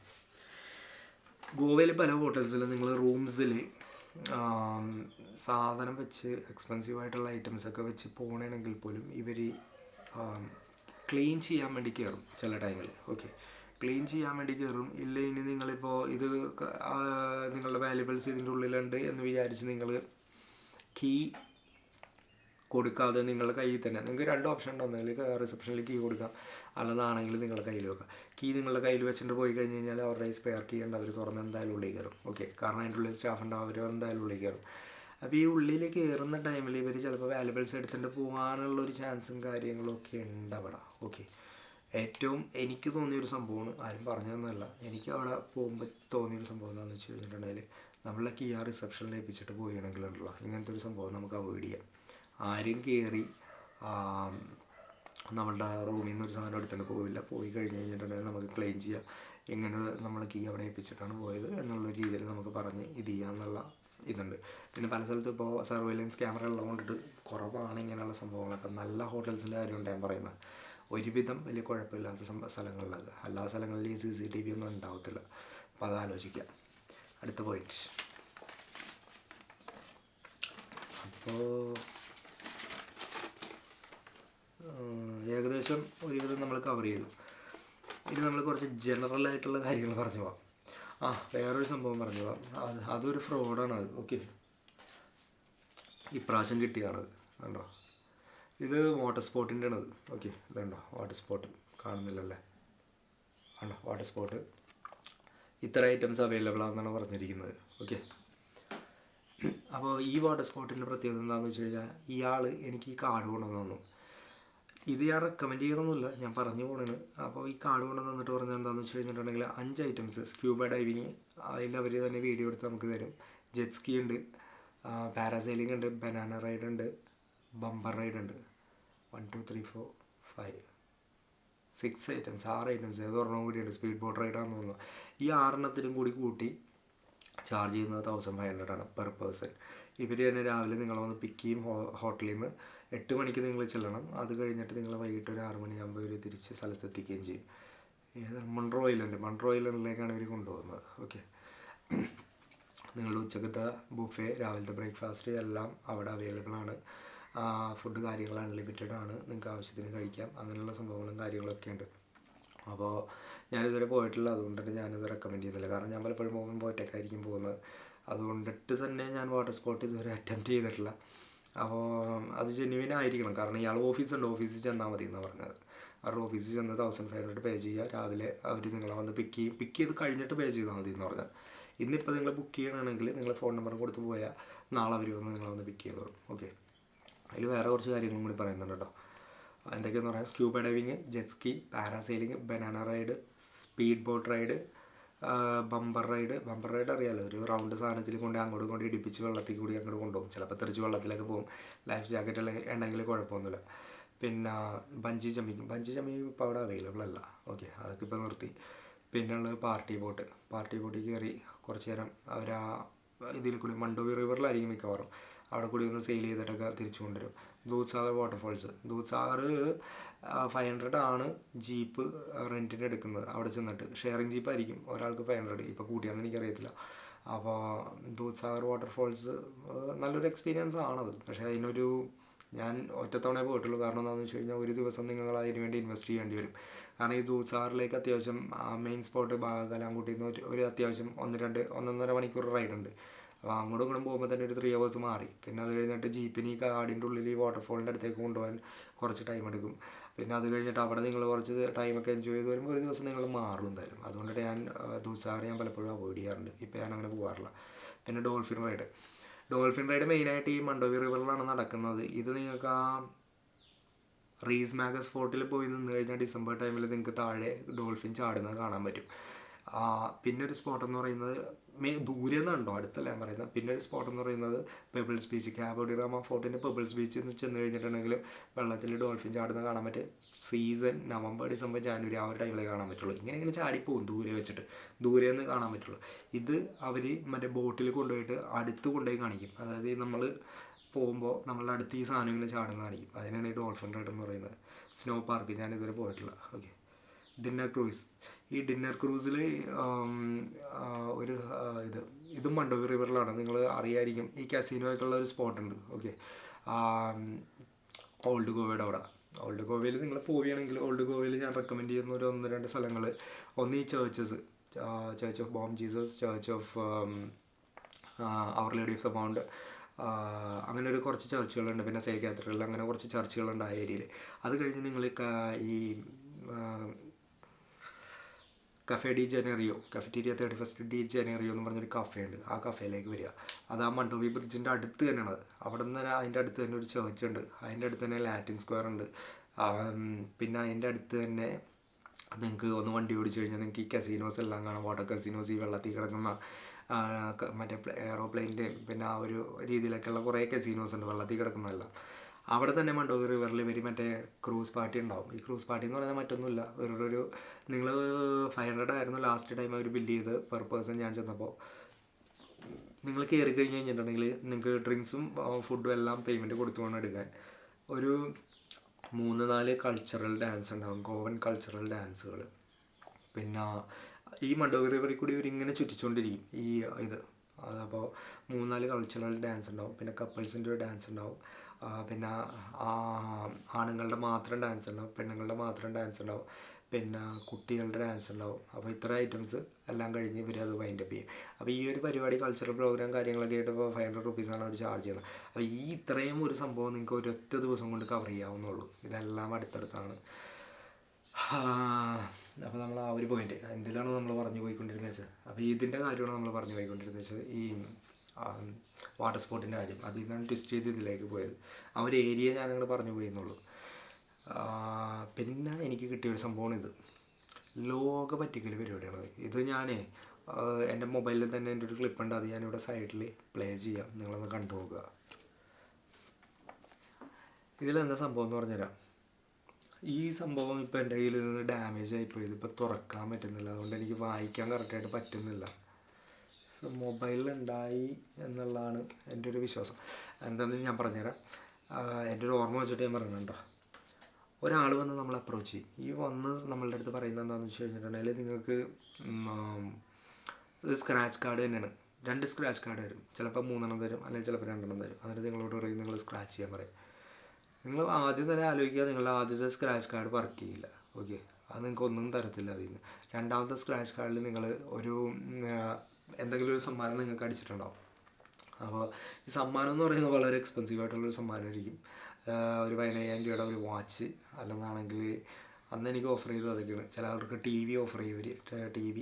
പിന്നെ ഇവരുടെ ഒരു റിസോർട്ടുണ്ട്, അവിടെ ഒരു 2 nights 3 days 2 nights സ്റ്റേ.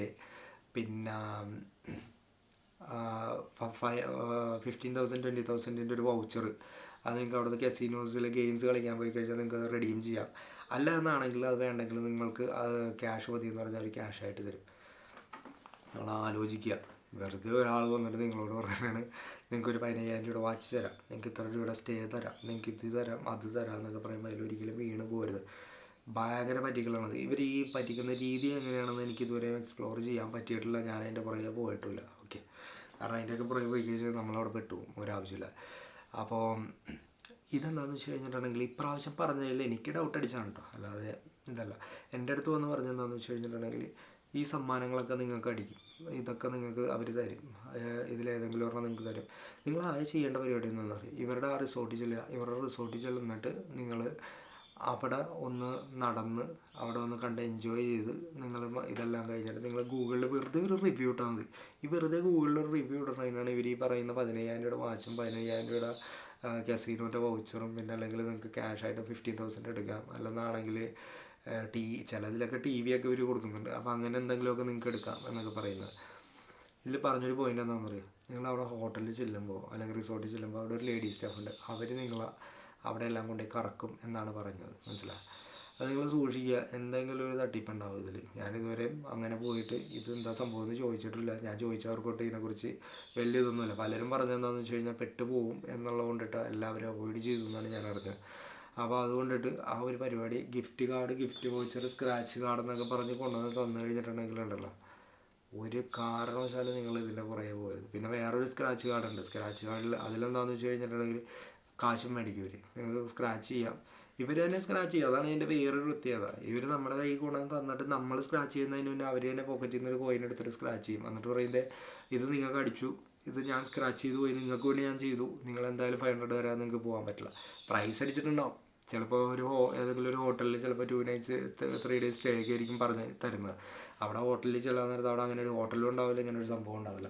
അപ്പോൾ അതെല്ലാം സൂക്ഷിക്കുക. ഇങ്ങനെയുള്ള സംഭവങ്ങൾ വന്നു കഴിഞ്ഞ് കഴിഞ്ഞിട്ടുണ്ടെങ്കിൽ, ഗോവ എന്ന് പറയുന്നുണ്ടല്ലോ, ഇന്ത്യയിൽ ഇത്രയും ആളുകളെ പറ്റിക്കുന്ന ഒരു സ്ഥലം ഞാൻ വേറെ കണ്ടിട്ടില്ല. ഓക്കെ, വേറെ ഒരു സ്ഥലവും നിങ്ങൾ ഇത്രയും പറ്റിക്കുന്ന ഒരു സ്ഥലം വേറെ ലോകത്തുണ്ടാവുമെന്ന് എനിക്കറിയില്ല. പക്ഷേ ഇന്ത്യയിൽ വേറൊരു സ്ഥലമില്ല, ഗോവ തന്നെയാണ്, ഉറപ്പിച്ച് പറയുകയാണെങ്കിൽ.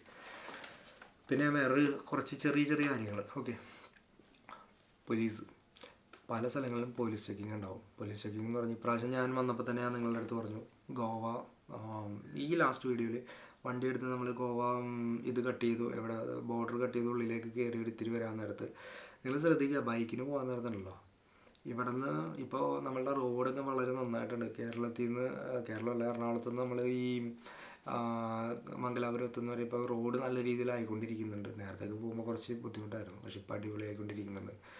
അപ്പോൾ അവിടെ ചെന്ന് അവിടെ നിന്ന് പിന്നെ കർണാടക കയറി. കർണാടകയിൽ ഇപ്പോൾ ഈ ഇത് മംഗലാപുരം, ഉടുപ്പി, മുർദേശ്വരി, പിന്നെ കാറുവാറ്, ഗോകർണ, ഇതെല്ലാം കഴിഞ്ഞ് കട്ട് ചെയ്താണ് നമ്മൾ ഗോവയിലേക്ക് എത്തുന്നത്. അവിടെയൊന്നും വലിയ ചെക്കിങ്ങോ പോലീസോ കാര്യങ്ങളോ ഒന്നും ഉണ്ടാകത്തില്ല, ഒരു പ്രശ്നമില്ല. അത് കഴിഞ്ഞിട്ട് പിന്നെ നമ്മൾ കർണാടകയുടെ ബോർഡറിലേക്ക് എത്തും. അവിടെ മറ്റേ ചെക്ക് പോസ്റ്റും കാര്യങ്ങളൊക്കെ ഉണ്ട്. അത് കഴിഞ്ഞ് ഗോവയുടെ ബോർഡറിലേക്ക് എത്തും, അവിടെ ചെക്ക് പോസ്റ്റും കാര്യങ്ങളുണ്ട്. അത് കഴിഞ്ഞ് നമ്മൾ റോഡ് വളരെ നല്ലതായിരിക്കും. ഈ കർണാടകയിൽ നല്ല റോഡുണ്ടോ, അത് കഴിഞ്ഞിട്ട് റോഡ് ഗോവയിലേക്ക് കയറുന്ന റോഡ് നല്ലതായിരിക്കും. അപ്പോൾ നമ്മൾ റോട്ടിലിട്ട് വണ്ടിയിട്ട് പറപ്പിച്ച് കഴിഞ്ഞ് കഴിഞ്ഞിട്ടുണ്ടെങ്കിൽ എന്താണെന്ന് വെച്ച് കഴിഞ്ഞാൽ പല സ്ഥലങ്ങളിൽ ഇവർ മറ്റേ ഇത് വെച്ചിട്ടുണ്ടാകും. റോട്ടിൽ കൊണ്ടുവന്ന് ഇതേപോലത്തെ ട്രൈപോഡ് വെച്ചിട്ട് ക്യാമറ വെച്ചിട്ടുണ്ടാകും. പിടിച്ച് കഴിഞ്ഞ് കഴിഞ്ഞാൽ അവർ നല്ല രീതിയിൽ ചാർജ് ചെയ്യും. ഓക്കെ.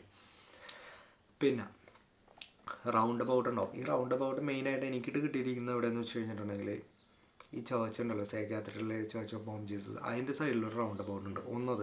രണ്ടാമത് ഈ മണ്ടോവി പാലം ഇറങ്ങി താഴേക്ക് വരാൻ നേരത്ത് അവിടെ ഒരു റൗണ്ട് അബൌട്ട് ഉണ്ട്. സംഭവം ഭയങ്കര കൺഫ്യൂസിങ് ആണ്. നമ്മളിത് ഗൂഗിൾ മാപ്പിൽ നോക്കിക്കഴിഞ്ഞ് കഴിഞ്ഞാൽ നമുക്കിത് പെട്ടെന്ന് പിടികിട്ടത്തില്ല. ഏറ്റവും ബെറ്റർ ഞാൻ പറയുന്നത് എന്താണെന്ന് അറിയോ, ഇങ്ങനെയുള്ള റൗണ്ട് അബൌട്ട് നിങ്ങൾ കാണുകയാണെങ്കിൽ ആദ്യം നോക്കേണ്ടത് എന്താണെന്ന് വെച്ച് കഴിഞ്ഞിട്ടുണ്ടെങ്കിൽ ഈ ആളുകൾ അവിടെ കൂടി എങ്ങനെയാണ് വണ്ടി എടുത്തുകൊണ്ട് പോകുന്നത് നിർത്തിയത് കൊണ്ട് ഒരു പ്രശ്നമില്ല. പോലീസിൻ്റെ കാണണമെങ്കിൽ നിങ്ങൾ ദൂരെ നിർത്തുക, എന്നിട്ട് ഇവർ നിൽക്കുന്ന സ്ഥലത്ത് നിങ്ങളൊന്ന് കുറച്ച് നേരം മോണിറ്റർ ചെയ്യുക. ഈ ആളുകൾ വണ്ടി എടുത്തുകൊണ്ട് പോകുന്നത് എങ്ങനെയാണെന്ന് മനസ്സിലാക്കിയതിന് ശേഷം മാത്രം നിങ്ങൾ നിങ്ങളുടെ വണ്ടി എടുക്കുക. എന്താ കാര്യം എന്ന് വെച്ച് കഴിഞ്ഞാൽ അവിടെ നമ്മുടെ വഴി തെറ്റും.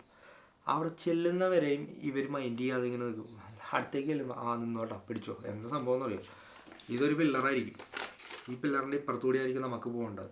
ഗൂഗിൾ മാപ്പിൽ ചിലപ്പോൾ ഇതിങ്ങനെ കാണിച്ചിട്ടുണ്ടാവും, നമുക്ക് മനസ്സിലാവില്ല. അതാ പ്രശ്നം. നമ്മൾ ഇവിടെ കൂടി അങ്ങോട്ട് എടുക്കുമ്പോൾ തന്നെ ഉണ്ടല്ലോ, ഇവിടെ പോലീസ് ഉണ്ടാവും, മനസ്സിലാവും. ചെറിയൊരു വ്യത്യാസമുള്ളൂ ഇത്. ഇവിടെ കൂടി ചെല്ലാൻ നേരത്തെ അവർ പറയും അതെ ഇത് ചിലപ്പോൾ ഇവിടെ കൂടി വരുന്നവർക്കുള്ള വഴിയായിരിക്കും. ഓക്കെ. അപ്പോൾ ചെറിയ എന്തെങ്കിലും ഒരു മൈനർ മിസ്റ്റേക്ക് ഉണ്ടാവുള്ളൂ. അവിടെ ചെല്ലുമ്പോൾ അവർ പറയും ഒരു 2500 3000 ആയിരിക്കും അവർ ചാർജ് പറയുന്നത്. ഓക്കെ. നമ്മൾക്ക് അത് കൊടുക്കാതെ നമുക്ക് അവിടെ നിന്ന് പോകാനും പറ്റത്തില്ല. ഇത് അപ്പം തന്നെ മറ്റേ കാർഡ് എടുത്ത് സ്വൈപ്പ് ചെയ്ത് ഈ ക്യാഷ് കൊടുക്കുന്ന ആളുകളെ ഞാൻ പലതും കണ്ടിട്ടുണ്ട്. അപ്പോൾ പല സ്ഥലങ്ങളിലും ഇങ്ങനെ പോലീസ് നിൽക്കണ്ടാവും. മോണിറ്റർ ചെയ്യുക, നോക്കിയിട്ട് അവിടെ എന്താ സംഭവിക്കുന്നതെന്ന് മനസ്സിലാക്കിയതിന് ശേഷം മാത്രം വണ്ടി എടുത്ത് മുന്നേക്ക് പോവുക. ഓക്കെ. നിങ്ങളവിടെ നിർത്തി കുറച്ച് നേരം നിർത്തി അവിടെ നോക്കിക്കൊണ്ട് നിന്നെന്ന് വെച്ചാൽ നിങ്ങളെ പോലീസൊന്നും പിടിക്കുന്നില്ല. അപ്പോൾ കാരണം എന്താണെന്ന് വെച്ച് കഴിഞ്ഞാൽ നമുക്ക് അത്രയും എമൗണ്ട് സേവ് ചെയ്യാം. 3000 4000 ഒക്കെ അവർ പറയും. ഓക്കെ. നമ്മൾ ഇത് പറഞ്ഞു കഴിയുമ്പോൾ തന്നെ ഒരു ലൈസൻസ് മേടിച്ചെടുക്കും. അത് കഴിഞ്ഞിട്ട് പിന്നെ നമ്മൾ ഈ കാർഡ് കൊടുത്തിട്ട് പേയ്മെൻറ്റ് നടത്തി അല്ലെങ്കിൽ ക്യാഷ് കൊടുത്ത് പേയ്മെൻറ്റ് നടത്തി അവർ ഇതെല്ലാം റെസിപ്റ്റ് എല്ലാം തരും.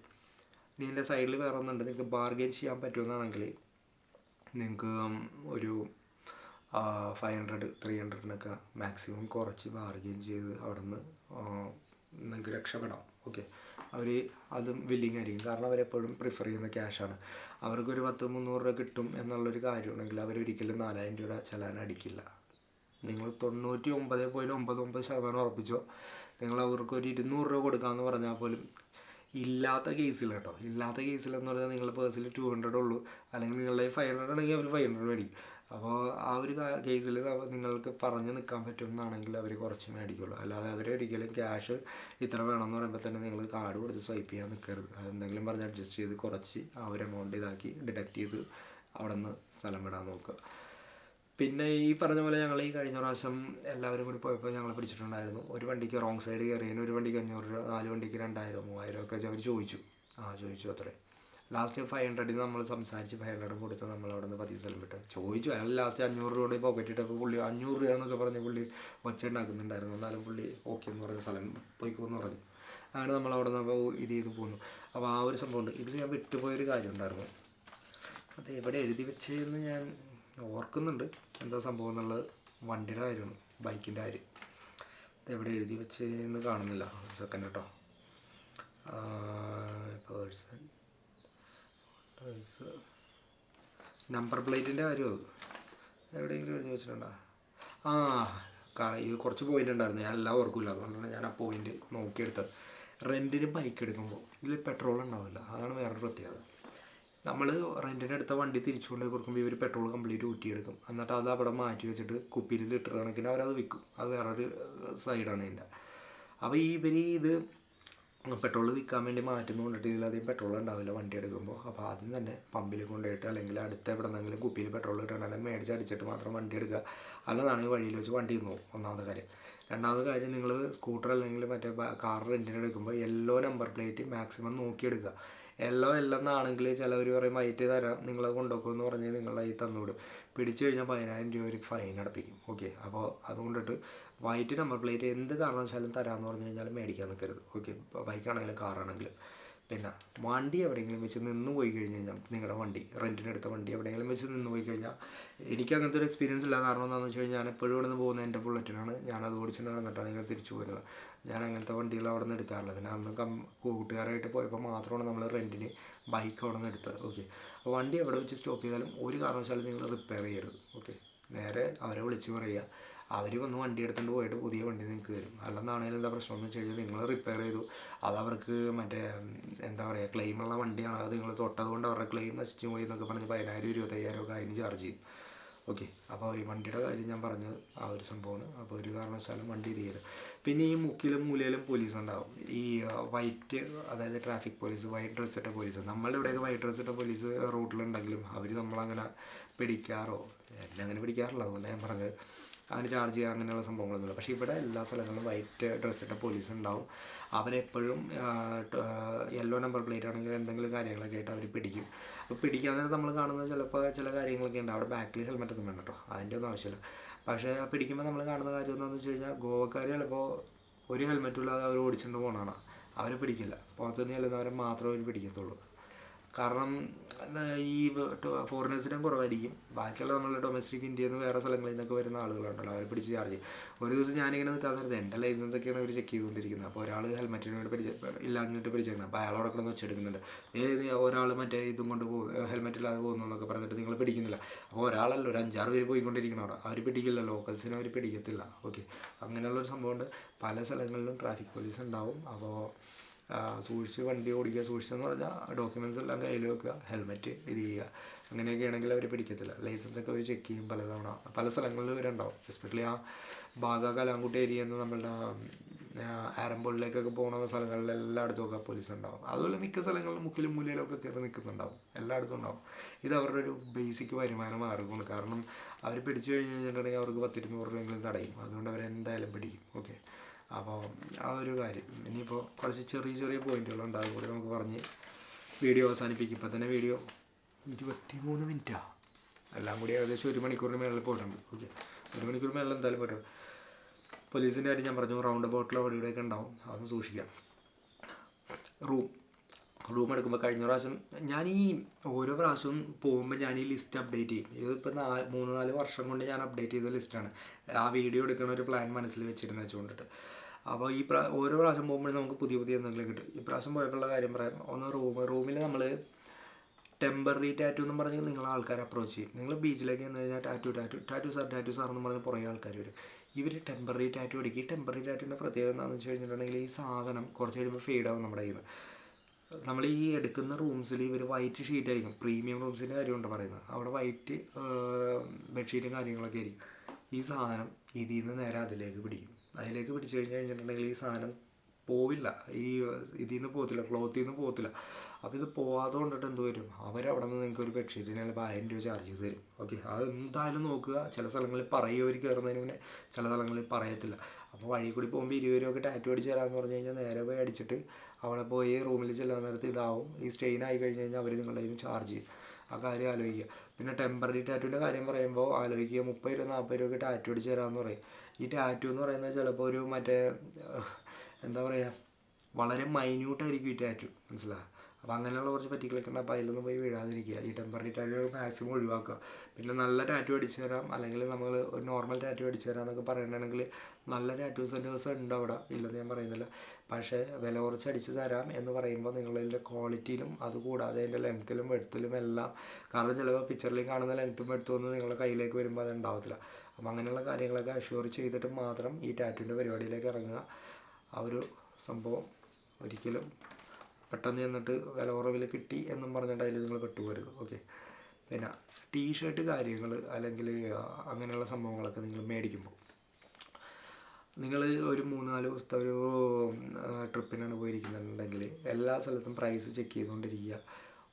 വളരെ കുറവ് കാണുന്ന സ്ഥലത്തു നിന്ന് മാത്രം മേടിക്കുക. ഫോർ എക്സാമ്പിൾ ഞാനവിടെ പോകുമ്പോൾ ഇപ്പോൾ സ്ലീവ്ലെസ് എടുക്കാറുണ്ട്.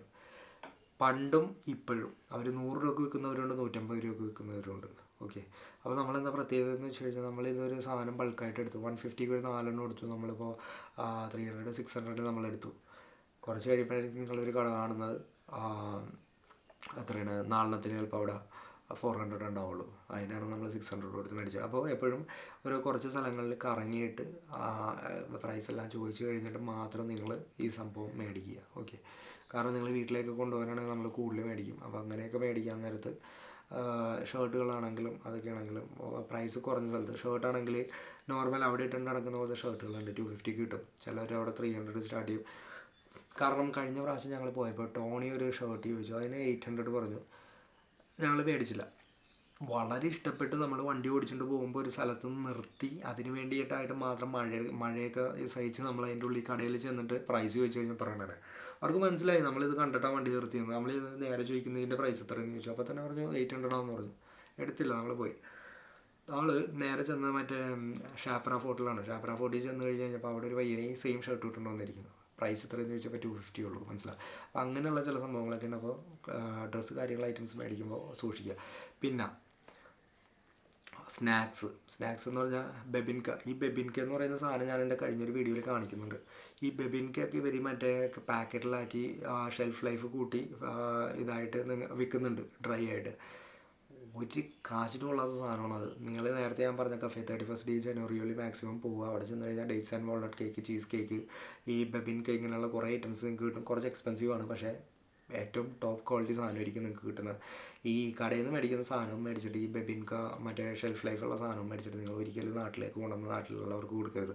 അവർക്ക് ഈ ബെബിൻക എന്ന് പറയുന്ന സാധനത്തോട് പിന്നെ ഒരു വെറുപ്പുമായി പോകും.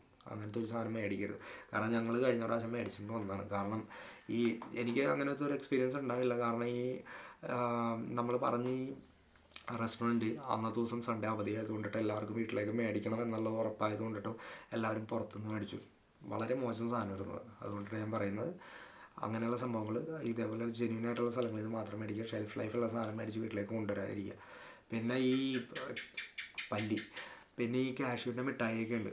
അതെല്ലാം കാണുമ്പോൾ എത്രയാണ്, 200 രൂപക്ക് 5 പാക്കറ്റ് എന്നൊക്കെ പറഞ്ഞ് തരും. അത് ഇവിടെ ആ ഒരു തട്ടിപ്പ് ഞാൻ കണ്ടിട്ടുണ്ട്. ഈ ബോക്സിൻ്റെ കാണുന്ന ഇതുണ്ടല്ലോ, ഔട്ടർ ഇത്, അവിടെ മാത്രം സ്വീറ്റ് ഉണ്ടാവും. നടുക്ക് ഒരു പേപ്പറായിരിക്കും തള്ളി കയറ്റി വെച്ചേക്കണം. എന്നിട്ടായിരിക്കും ഇത് അടച്ചു വെക്കുന്നത്. അങ്ങനത്തെ ഒരു തട്ടിപ്പുണ്ട്. ഇങ്ങനെയുള്ള സാധനങ്ങളൊക്കെ അവിടെ നിന്ന് മേടിക്കുമ്പോൾ സൂക്ഷിക്കുക. ഓക്കെ, പിന്നെ ലിക്കർ, ബീച്ചിൽ ലിക്കർ കഴിക്കുന്ന കാര്യം. ബീച്ചിൽ ലിക്കർ കഴിക്കാൻ അലൗഡ് ആണെന്ന് പലരും പറയും. ചില ആൾക്കാർ പറയും പറ്റില്ലെന്ന് പറയും. ലിക്കർ നിങ്ങൾ ബീച്ചിൽ പോയി കഴിച്ചു കഴിഞ്ഞ് കഴിഞ്ഞിട്ടുണ്ടെങ്കിൽ പോലീസ് പിടിച്ചു കഴിഞ്ഞ് കഴിഞ്ഞാൽ 10,000 വരെ അവർ ചാർജ് ചെയ്യും എന്നാണ് എനിക്കറിയാൻ കഴിഞ്ഞത്. ഇനി നിങ്ങൾ ബീച്ച് ഷാക്ക് ഉണ്ട് മറ്റേ ബീച്ചിൽ. ഈ ഷാക്കിൽ മേടിച്ചിട്ട് അവരുടെ ഡൈനിങ് ഏരിയ ഉണ്ട്, അവിടെ ഇരുന്ന് കഴിച്ചു കഴിഞ്ഞാൽ വലിയ പ്രശ്നമൊന്നുമില്ല. ബീച്ചിൽ കറങ്ങിയിടക്കുക, പബ്ലിക് പ്ലേസിൽ കറങ്ങിയിടക്കുക, അങ്ങനെയുള്ള സ്ഥലങ്ങളിൽ വെച്ച് പിടിച്ചു കഴിഞ്ഞ് കഴിഞ്ഞാൽ അവർ 10,000 രൂപ ചാർജ് ചെയ്യും. ഈ ചാർജിങ് എന്ന് പറയുമ്പോൾ ബേസിക്കലി ആലോചിക്കുക, ഇതൊരു പറച്ചിൽ മാത്രമാണ്. നിങ്ങൾക്കത് ചിലപ്പോൾ ബാർഗെയിൻ ചെയ്ത് കഴിഞ്ഞാൽ ഒരു 500, 200, 300 അവർ നിങ്ങളെ പറഞ്ഞു വിടും. അതിന് റിപ്പീറ്റ് ചെയ്തിട്ടാന്നൊക്കെ പറഞ്ഞു വിടും. അതൊക്കെ വേറൊരു സൈഡ്. എന്നാലും പിടിച്ചു കഴിഞ്ഞ് കഴിഞ്ഞാൽ പണിയാണ് എന്നാണ് ഞാൻ ഉദ്ദേശിച്ചത്. അപ്പോൾ ലിക്കറൊക്കെ ബീച്ചിൽ പോയിട്ട് കാരണം അവർ വേറൊരു കാര്യം പറയുന്നത് എന്താണെന്ന് വെച്ച് കഴിഞ്ഞാൽ ഈ കുടിച്ചിട്ട് ഈ കുപ്പി അവിടെ ഇട്ടിട്ട് പോകും. അതുകൊണ്ടിട്ടാണ് അവർ ആ സംഭവം അവോയ്ഡ് ചെയ്യാനിപ്പോൾ നോക്കുന്നത്. ഒരിടക്ക് ബീച്ചിലൊക്കെ ലിക്കർ വളരെ അലൗഡായിരുന്നു. ആരും ചോദിക്കില്ല, പറയില്ല. 9 മണിക്ക് 7 മണിക്ക് പട്ടാപ്പകലൊക്കെ നമുക്ക് അവിടെ പോയിരുന്ന് കുടിക്കാമായിരുന്നു. പക്ഷേ ഇപ്പം അത് അവോയ്ഡ് ചെയ്യുന്നതിൻ്റെ ഒരു കാര്യം ഇതാണ്. ബേസിക്കലി ഒരു പോലീസുകാരൻ എൻ്റെ അടുത്ത് സംസാരിച്ചപ്പോൾ ഞാനിങ്ങനെ ചോദിച്ചു, എന്താണ് ഇപ്പോൾ ഇവർ ഈ റൂൾ വന്നിട്ട് അധികം നാളായിട്ടില്ല. 21 ഞാൻ ചോദിച്ചപ്പോൾ പറഞ്ഞു ഇങ്ങനെ ഒരു സംഭവമുണ്ട്. അപ്പോൾ ഒരു രീതിയിലും അവിടെ ഇവിടെ ഒന്നും പോയിരുന്ന് വെള്ളം അടിക്കരുത് എന്നുള്ള രീതിയിൽ പറഞ്ഞു. അങ്ങനെ ഫുഡ് എനിക്ക് ഫേവറേറ്റ് ആയിട്ടുള്ള സംഭവമാണ് മാക്രൽ, അയില. മാക്രൽ തന്നെയല്ലേ അയില. അപ്പോൾ അയില റവയിട്ട് വറക്കുന്നത്, റവയിൽ മുക്കിയാണ് ഇവർ വറക്കുന്നത്. ഞാൻ കർണാടക കയറി കഴിയുമ്പോൾ തുടങ്ങി ഈ സാധനം കഴിക്കാൻ തുടങ്ങും, റവയിൽ ഫ്രൈ ചെയ്ത അയില. അപ്പോൾ എല്ലാ സ്ഥലത്തും കിട്ടും കേട്ടോ അത്. അപ്പോൾ ഇത് ഞാൻ ഈ കഴിഞ്ഞ തവണ പോയപ്പോൾ ഒരു റെസ്റ്റോറൻറ്റിൽ കയറിയിട്ട് ചോദിച്ചു, എനിക്ക് 2 അയില വേണമെന്ന് പറഞ്ഞു. പ്രൈസ് പറഞ്ഞാൽ 250 ഒരെണ്ണത്തിന് 125 രൂപ, 2 എണ്ണമായിട്ട് തരുള്ളൂ. 2 എണ്ണത്തിന് 250 രൂപ. ഈ സാധനം ഞാൻ അപ്പുറത്തൊരു സ്ഥലത്തുനിന്ന്, സാധാരണ ഒരു ലോക്കൽ സ്ഥലം എന്ന് പറയാൻ നേരത്തെ എന്താണെന്ന് വെച്ച് കഴിഞ്ഞാൽ എനിക്കറിയാവുന്നൊരു സ്ഥലമാണ്. നിങ്ങളൊന്നും അവിടെ പോകാൻ പോകുന്നില്ല, എന്നാലും ഞാൻ പറഞ്ഞു പോകാം. കാരണം അത് ഉള്ളത് മഡ്ഗാവിലാണ്. മഡ്ഗാവ് റെയിൽവേ സ്റ്റേഷൻ്റെ അടുത്ത് തന്നെയാണ്, ഒരു റിമോട്ടായിട്ടുള്ളൊരു സ്ഥലമാണ്. അപ്പോൾ അവിടെ കുറച്ച് ആളുകളുണ്ട്. ഇവർ ഈ കർണാടകയിൽ നിന്ന് വരുന്നവരാണ്. ഇവരെന്താ ചെയ്യുന്നതെന്ന് വെച്ച് കഴിഞ്ഞിട്ടുണ്ടെങ്കിൽ വൈകുന്നേരം ആവുന്ന നേരത്ത് ക്ലീൻ ഫുഡാണ്. ഒരു രീതിയിൽ നിങ്ങളതിൽ ഡൗട്ട് അടിക്കേണ്ട. പക്ഷെ ആരും നമ്മുടെ നാട്ടുകാരല്ലെങ്കിൽ പുറത്തുനിന്ന് ചെല്ലുന്നവർ അവരുടെ അടുത്ത് നിന്ന് മേടിക്കില്ല. എന്താണെന്ന് വെച്ച് കഴിഞ്ഞാൽ ഇവർ റോഡിൻ്റെ സൈഡിൽ മറ്റേ കാന ഉണ്ടാവുമല്ലോ, കാനയുടെ സ്ലാബ് ഉണ്ടാവും. ഈ സ്ലാബിൻ്റെ പുറത്ത് കുറച്ച് പേപ്പർ വിരിച്ചിട്ടാണ് ഇവർ ഇരിക്കുന്നത്. ഇവർ വരുന്നത് എങ്ങനെയാണെന്ന് വെച്ച് കഴിഞ്ഞിട്ടുണ്ടെങ്കിൽ ചോറിൻ്റെ കലം ഉണ്ടല്ലോ, ആ കലവും കൊണ്ടാണ് വരുന്നത്. ആ കലം ഉണ്ടാക്കി അതേപോലെ തന്നെ കൊണ്ടുവരുന്നത്. ഇതെല്ലാം മറ്റേ പ്ലാസ്റ്റിക് കാര്യങ്ങളൊക്കെ ഇട്ട് കംപ്ലീറ്റ് റാപ്പ് ചെയ്ത് അടച്ചാണ് വെച്ചിരിക്കുന്നത്. നമ്മൾ ചെന്ന് ചോദിക്കുമ്പോൾ മാത്രം അവർ തുറന്ന് തരുള്ളൂ. ഇവരുടെ അടുത്ത് ഉണ്ടാകുന്ന കുറച്ച് സാധനങ്ങളെന്ന് പറയുന്നത് ചിക്കൻ ഫ്രൈ ചെയ്തിട്ടുണ്ടാവും, ചിക്കൻ്റെ ഒരു കറി ഉണ്ടാവും, ഫിഷ് ഫ്രൈ ചെയ്തിട്ടുണ്ടാവും, ഫിഷിൻ്റെ ഒരു കറി ഉണ്ടാവും, ഒരു അച്ചാറുണ്ടാവും, വൈറ്റ് റൈസും ഉണ്ടാവും. ഇത്രയും സാധനം എൻ്റെ ഒരു ഫേവറേറ്റാണ്. ഞാൻ അവിടെ പോകുമ്പോൾ ഇവരുടെ അടുത്ത് നിന്ന് എപ്പോഴും മേടിച്ച് കഴിക്കാറുണ്ട്. അപ്പോൾ ഇവർ റോഡ് സൈഡിലിരിക്കുന്നത് കൊണ്ടിട്ട് പലരും പുറത്തുനിന്ന് ചെല്ലുന്നവരെല്ലാവരും അവോയ്ഡ് ചെയ്യും. പക്ഷേ ഗോവൻസ് എല്ലാവരും ലോക്കൽസ് അവിടെ നിന്ന് പോയി മേടിക്കാറുണ്ട്. ഇഷ്ടംമാതിരി ആളുകൾ മേടിക്കാറുണ്ട്. നമ്മൾ അപ്പോൾ ചെന്ന് കഴിഞ്ഞിട്ടുണ്ടെങ്കിൽ ചോറ് മേടിച്ച് കഴിക്കുന്ന കാര്യമല്ലോ ഞാൻ പറഞ്ഞത്. ചിലരാണ് നൈറ്റിൽ ഡിന്നർ മേടിച്ച്, ഇവരൊരു വൈകിട്ട് 6 മണിയൊക്കെ വന്നിരിക്കുമ്പോൾ രാത്രി ഒരു 10 മണി വരെയൊക്കെ അവർ ഇരിക്കാറുണ്ട്. തീരുന്നവരെ ഈ സംഭവം തീർന്നു പോകുന്നത്, അത് തീർന്നു പോവുകയും ചെയ്യും. ഇഷ്ടംമാതിരി ആൾക്കാർ വന്ന് മേടിക്കാറുണ്ട്. ചില സമയത്ത് ഞാൻ ചെല്ലുമ്പോൾ അവർ മച്ചി എന്ന് അവർ പറയുന്നത്, മച്ചിയില്ലെന്ന് പറയും, മച്ചിനായി എന്ന് പറയും. അപ്പോൾ കാരണം ഒരിക്കൽ ഞാൻ ഇവരുടെ അടുത്ത് നിന്ന് വീട്ടിൽ നിന്ന് ഞാൻ എടുപ്പിച്ചിട്ടുണ്ട്. ഞാനിങ്ങനെ അവിടെ ചെന്ന് ഞാനിത് ചോദിച്ചു കഴിഞ്ഞാൽ മച്ചിയില്ലെന്ന് പറഞ്ഞു കഴിഞ്ഞപ്പോൾ ഞാൻ പറഞ്ഞു ഞാനിവിടെ ഇന്നും കൂടി ഉണ്ടാവുള്ളൂ, അപ്പോൾ എനിക്ക് ഇതുവരെ വന്നിട്ട് ഇത് എടുക്കാൻ പറ്റില്ലെന്ന് പറഞ്ഞു. എന്നിട്ട് ഇവർ തീർന്നു വെച്ച് കഴിഞ്ഞാൽ അടുത്ത് തന്നെ വീട്, ഇവർ പയ്യനെ വിട്ടിട്ട് അവിടെ നിന്ന് എടുപ്പിച്ചു വന്നു. അപ്പോൾ സംഭവം എന്താണെന്ന് വെച്ചാൽ വളരെ ടേസ്റ്റിയാണ്. ഈ 250 മേടിക്കുന്ന സാധനം അവർ അന്ന് എനിക്ക് തന്ന 10 രൂപക്കാണ് അയില തന്നത്. 10 രൂപയ്ക്ക് ഒരു അയില വറുത്തത്. ഇപ്രാവശ്യം ഞാൻ ചെന്നപ്പോൾ മേടിച്ച് 20 രൂപക്കാണ് ഞാനൊരു അയില വറുത്തത് മേടിച്ചത്, ഈ റവയിൽ ഫ്രൈ ചെയ്ത അയില വറുത്തത്. നിങ്ങൾ ചോദിക്കും ഇത്ര ചീപ്പായിട്ട് എന്തുകൊണ്ട് അവർ കൊടുക്കുന്നു എന്ന് ചോദിച്ചു കഴിഞ്ഞാൽ, നിങ്ങൾ ബീച്ചിലേക്ക് ചെന്ന് കഴിഞ്ഞാൽ നിങ്ങൾക്ക് അറിയാൻ പറ്റും. ബീച്ചിൽ ഞാനൊരിക്കൽ പോയിട്ടുണ്ട്, വീഡിയോ ഒക്കെ എൻ്റെ കയ്യിലിരിപ്പുണ്ട്. അതിൻ്റെ അതൊന്നും ഇതിൻ്റെ ഒപ്പം പേസ്റ്റ് ചെയ്യാൻ ചിലപ്പോൾ പറ്റില്ല. അതുകൊണ്ടിട്ടാണ് ബീച്ചിലേക്ക് ചെന്ന് കഴിഞ്ഞിട്ടുണ്ടെങ്കിൽ ബീച്ചിൽ ഇവരുണ്ടല്ലോ രാത്രി മറ്റേ വഞ്ചി അടുപ്പിക്കാൻ നേരത്തൊരു എന്താ പറയുക, ഒരു 10-25 അയില ഉണ്ടാവും ഒരു വഞ്ചിയിൽ. ഈ അയില വലിയ അയിലാണ്, ചെറുതൊന്നുള്ളൂ, നല്ല വലിയ അയിലാണ്. ഈ അയില റവയിൽ ഫ്രൈ ചെയ്തിട്ടാണ് ഇവർ ഈ 20 രൂപ കൊടുക്കുന്നത്. എങ്ങനെ ലാഭം ഉണ്ടാവുമെന്ന് ചോദിച്ചു കഴിഞ്ഞിട്ടുണ്ടെങ്കിൽ ഇവർ ഈ എത്രയാണ് 100 രൂപ കൊടുക്കുമ്പോൾ ഉണ്ടല്ലോ, അവർ കിറ്റിൽ ഒരു വലിയൊരു ഇത്രയുള്ള കിറ്റ് നിറച്ചുമാണ് ഈ സാധനം എടുത്ത് കൊടുക്കുന്നത്. ഇവർക്ക് ഡിസംബറിലാണ് ഈ സംഭവം ബേസിക്കലി ഞാൻ കണ്ടിട്ടുള്ളത്.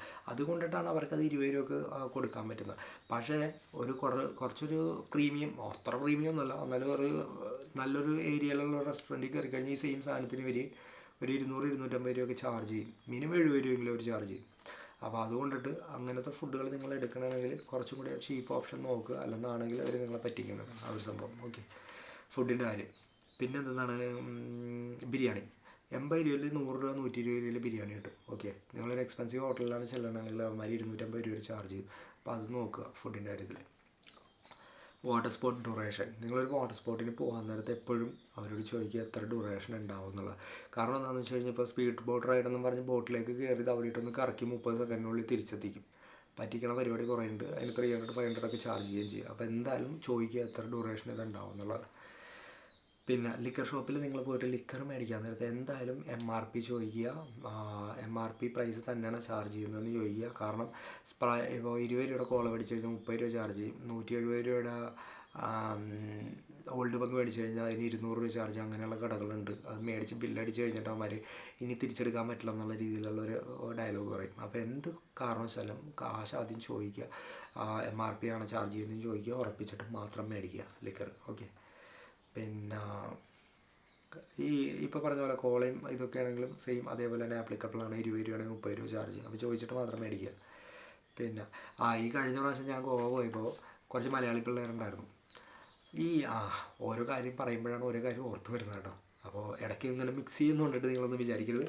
ഇതെന്താണെന്ന് വെച്ച് കഴിഞ്ഞാൽ ഈ മലയാളി പിള്ളേർ വന്നിട്ട് ചോദിച്ചേ, ഇവർ ലിക്കർ മേടിച്ചിട്ട് പറഞ്ഞു ഇവിടെ നിന്ന് തന്നെ കഴിച്ചോട്ടെ എന്ന് ചോദിച്ചപ്പോൾ പറഞ്ഞെന്താണെന്ന് വെച്ച് കഴിഞ്ഞാൽ കഴിച്ചോ കുഴപ്പമൊന്നുമില്ല, 20 രൂപ വെച്ചിട്ട് ഒരാൾക്ക് വെച്ചിട്ട് പേയ്മെൻറ്റ് നടത്തണമെന്ന്, അവിടെ നിന്ന് കഴിക്കണതിന്. അവരപ്പം തന്നെ ഇറങ്ങി പുറത്തേക്ക് പോയി. അപ്പോൾ ഈ മലയാളിയുടെ കാര്യം ഞാൻ പറഞ്ഞപ്പോഴാണ്, മലയാളി പിള്ളേരെന്ന് പറഞ്ഞപ്പോൾ, നിങ്ങൾ ഈ ബീച്ചിൽ നടക്കാൻ നേരത്തുണ്ടല്ലോ ഇവന്മാർ ഏറ്റവും കൂടുതൽ ടാർഗറ്റ് ചെയ്യുന്ന മലയാളികളെന്ന് ഞാൻ പറഞ്ഞു. അത് കഴിഞ്ഞ് അതിൻ്റെ കണ്ടിന്യൂ ചെയ്യാൻ എനിക്ക് പറ്റിയില്ല. ഇതെങ്ങനെയാണ് ടാർഗറ്റ് ചെയ്യുന്നതെന്ന് അറിയുമോ?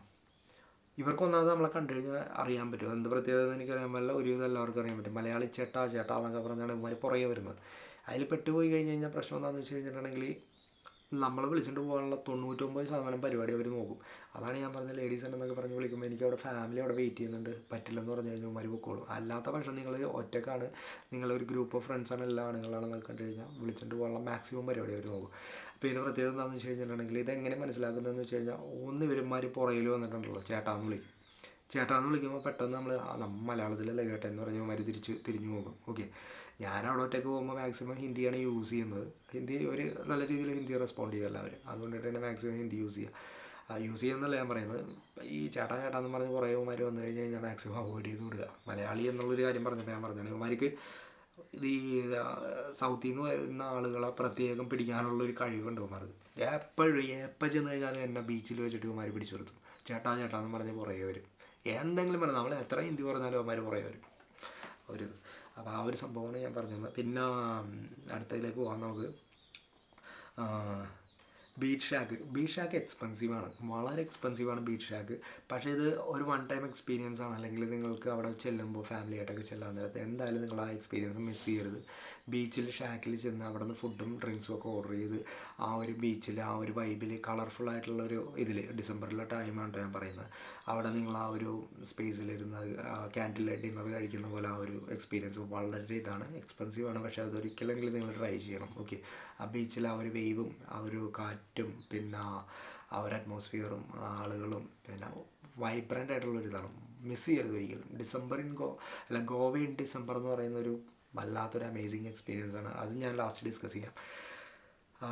അപ്പോൾ എക്സ്പെൻസിൻ്റെ കാര്യം ഞാൻ പറഞ്ഞത് ഒരു പ്ലാറ്റർ ഓർഡർ ചെയ്തു, സീ ഫുഡ് പ്ലാറ്റർ. ഈ സീ ഫുഡ് പ്ലാറ്ററിൽ അതും 2 ഇതും മേടിച്ചു ഞാൻ, എന്താണ് ബ്രീസർ. ഇതെല്ലാം കൂടി എനിക്ക് ചാർജ് വന്നത് 1500. ഈ ബ്രീസർ 2 മേടിക്കണതിന് ഒരു 100 രൂപ വെച്ച് കൂട്ടും, 150 രൂപ വെച്ച് കൂട്ടിയാൽ പോലും 300 രൂപയുള്ളൂ. സീ ഫുഡ് പ്ലാറ്ററിനാണ് ബാക്കി വന്ന എത്രയാണ് 1200 വന്നിരിക്കുന്നത്. ഈ 1200 എനിക്ക് കിട്ടിയ എന്തൊക്കെയാണെന്ന് ഞാൻ പറഞ്ഞുതരാം. ഒരു ഫിഷ് ഫ്രൈ ചെയ്തൊരു ഇത്, പിന്നെ ക്രാബ് ഉണ്ടായിരുന്നു, അത് പ്രിപ്പയർ ചെയ്തു, ഒരൊറ്റ ക്രാബ്. പിന്നെ സ്ക്വിഡ് അതിങ്ങനെ സർക്കിളിൽ കട്ട് ചെയ്ത് ഒരു 15-20 പീസ് ഉണ്ടാവും. സാലഡ് ഉണ്ടായിരുന്നു, ചെമ്മീൻ ഉണ്ടായിരുന്നു, വലിയ ചെമ്മീൻ ഒരു 4-5 എണ്ണം. അതായത് നമ്മൾ സാധാരണ കഴിക്കുന്ന ഒരു പ്ലേറ്റിന് കറക്കി ഇങ്ങനെ വെച്ചിരിക്കുന്നു. അത് കുറച്ച് മയണൈസൊക്കെ ഒഴിച്ചിട്ട് അതിനാണ് 1200 ചാർജ് ചെയ്തത്. അതുകൊണ്ട് ഷാക്കിലെ ഫുഡും ഷാക്കിലെ ഡ്രിങ്ക്സും വളരെ എക്സ്പെൻസീവാണ്. പക്ഷേ it's A one time experience. നിങ്ങൾ പോകുമ്പോൾ ഒരിക്കലെങ്കിലും അത് ട്രൈ ചെയ്ത് നോക്കുക. ഓക്കെ, പിന്നെ ചില സമയങ്ങളിൽ ഒരു ലൈവായിട്ടുള്ള ഫിഷിനെ കൊണ്ടുവരും, നമുക്ക് പ്രിഫർ ചെയ്യുന്നുണ്ടെങ്കിൽ അത് നമുക്ക് അവിടെ നിന്ന് ഓർഡർ ചെയ്ത് നമുക്കവിടെ അവർ പ്രിപ്പയർ ചെയ്ത് 1 മണിക്കൂറിനുള്ളിൽ കൊണ്ടുവരും, നിങ്ങൾക്ക് അവിടെ ഇരുന്ന് കഴിക്കാം. പക്ഷേ ടു എക്സ്പെൻസീവ്, വളരെ എക്സ്പെൻസീവ് ആയിരിക്കും. പക്ഷേ ഫാമിലിയൊക്കെ ആയിട്ട് പോകുമ്പോൾ അതൊരു എൻ്റെ ഒരു ഡിഫറെൻറ്റ് എക്സ്പീരിയൻസ് ആണ്. ഓക്കെ, പിന്നെ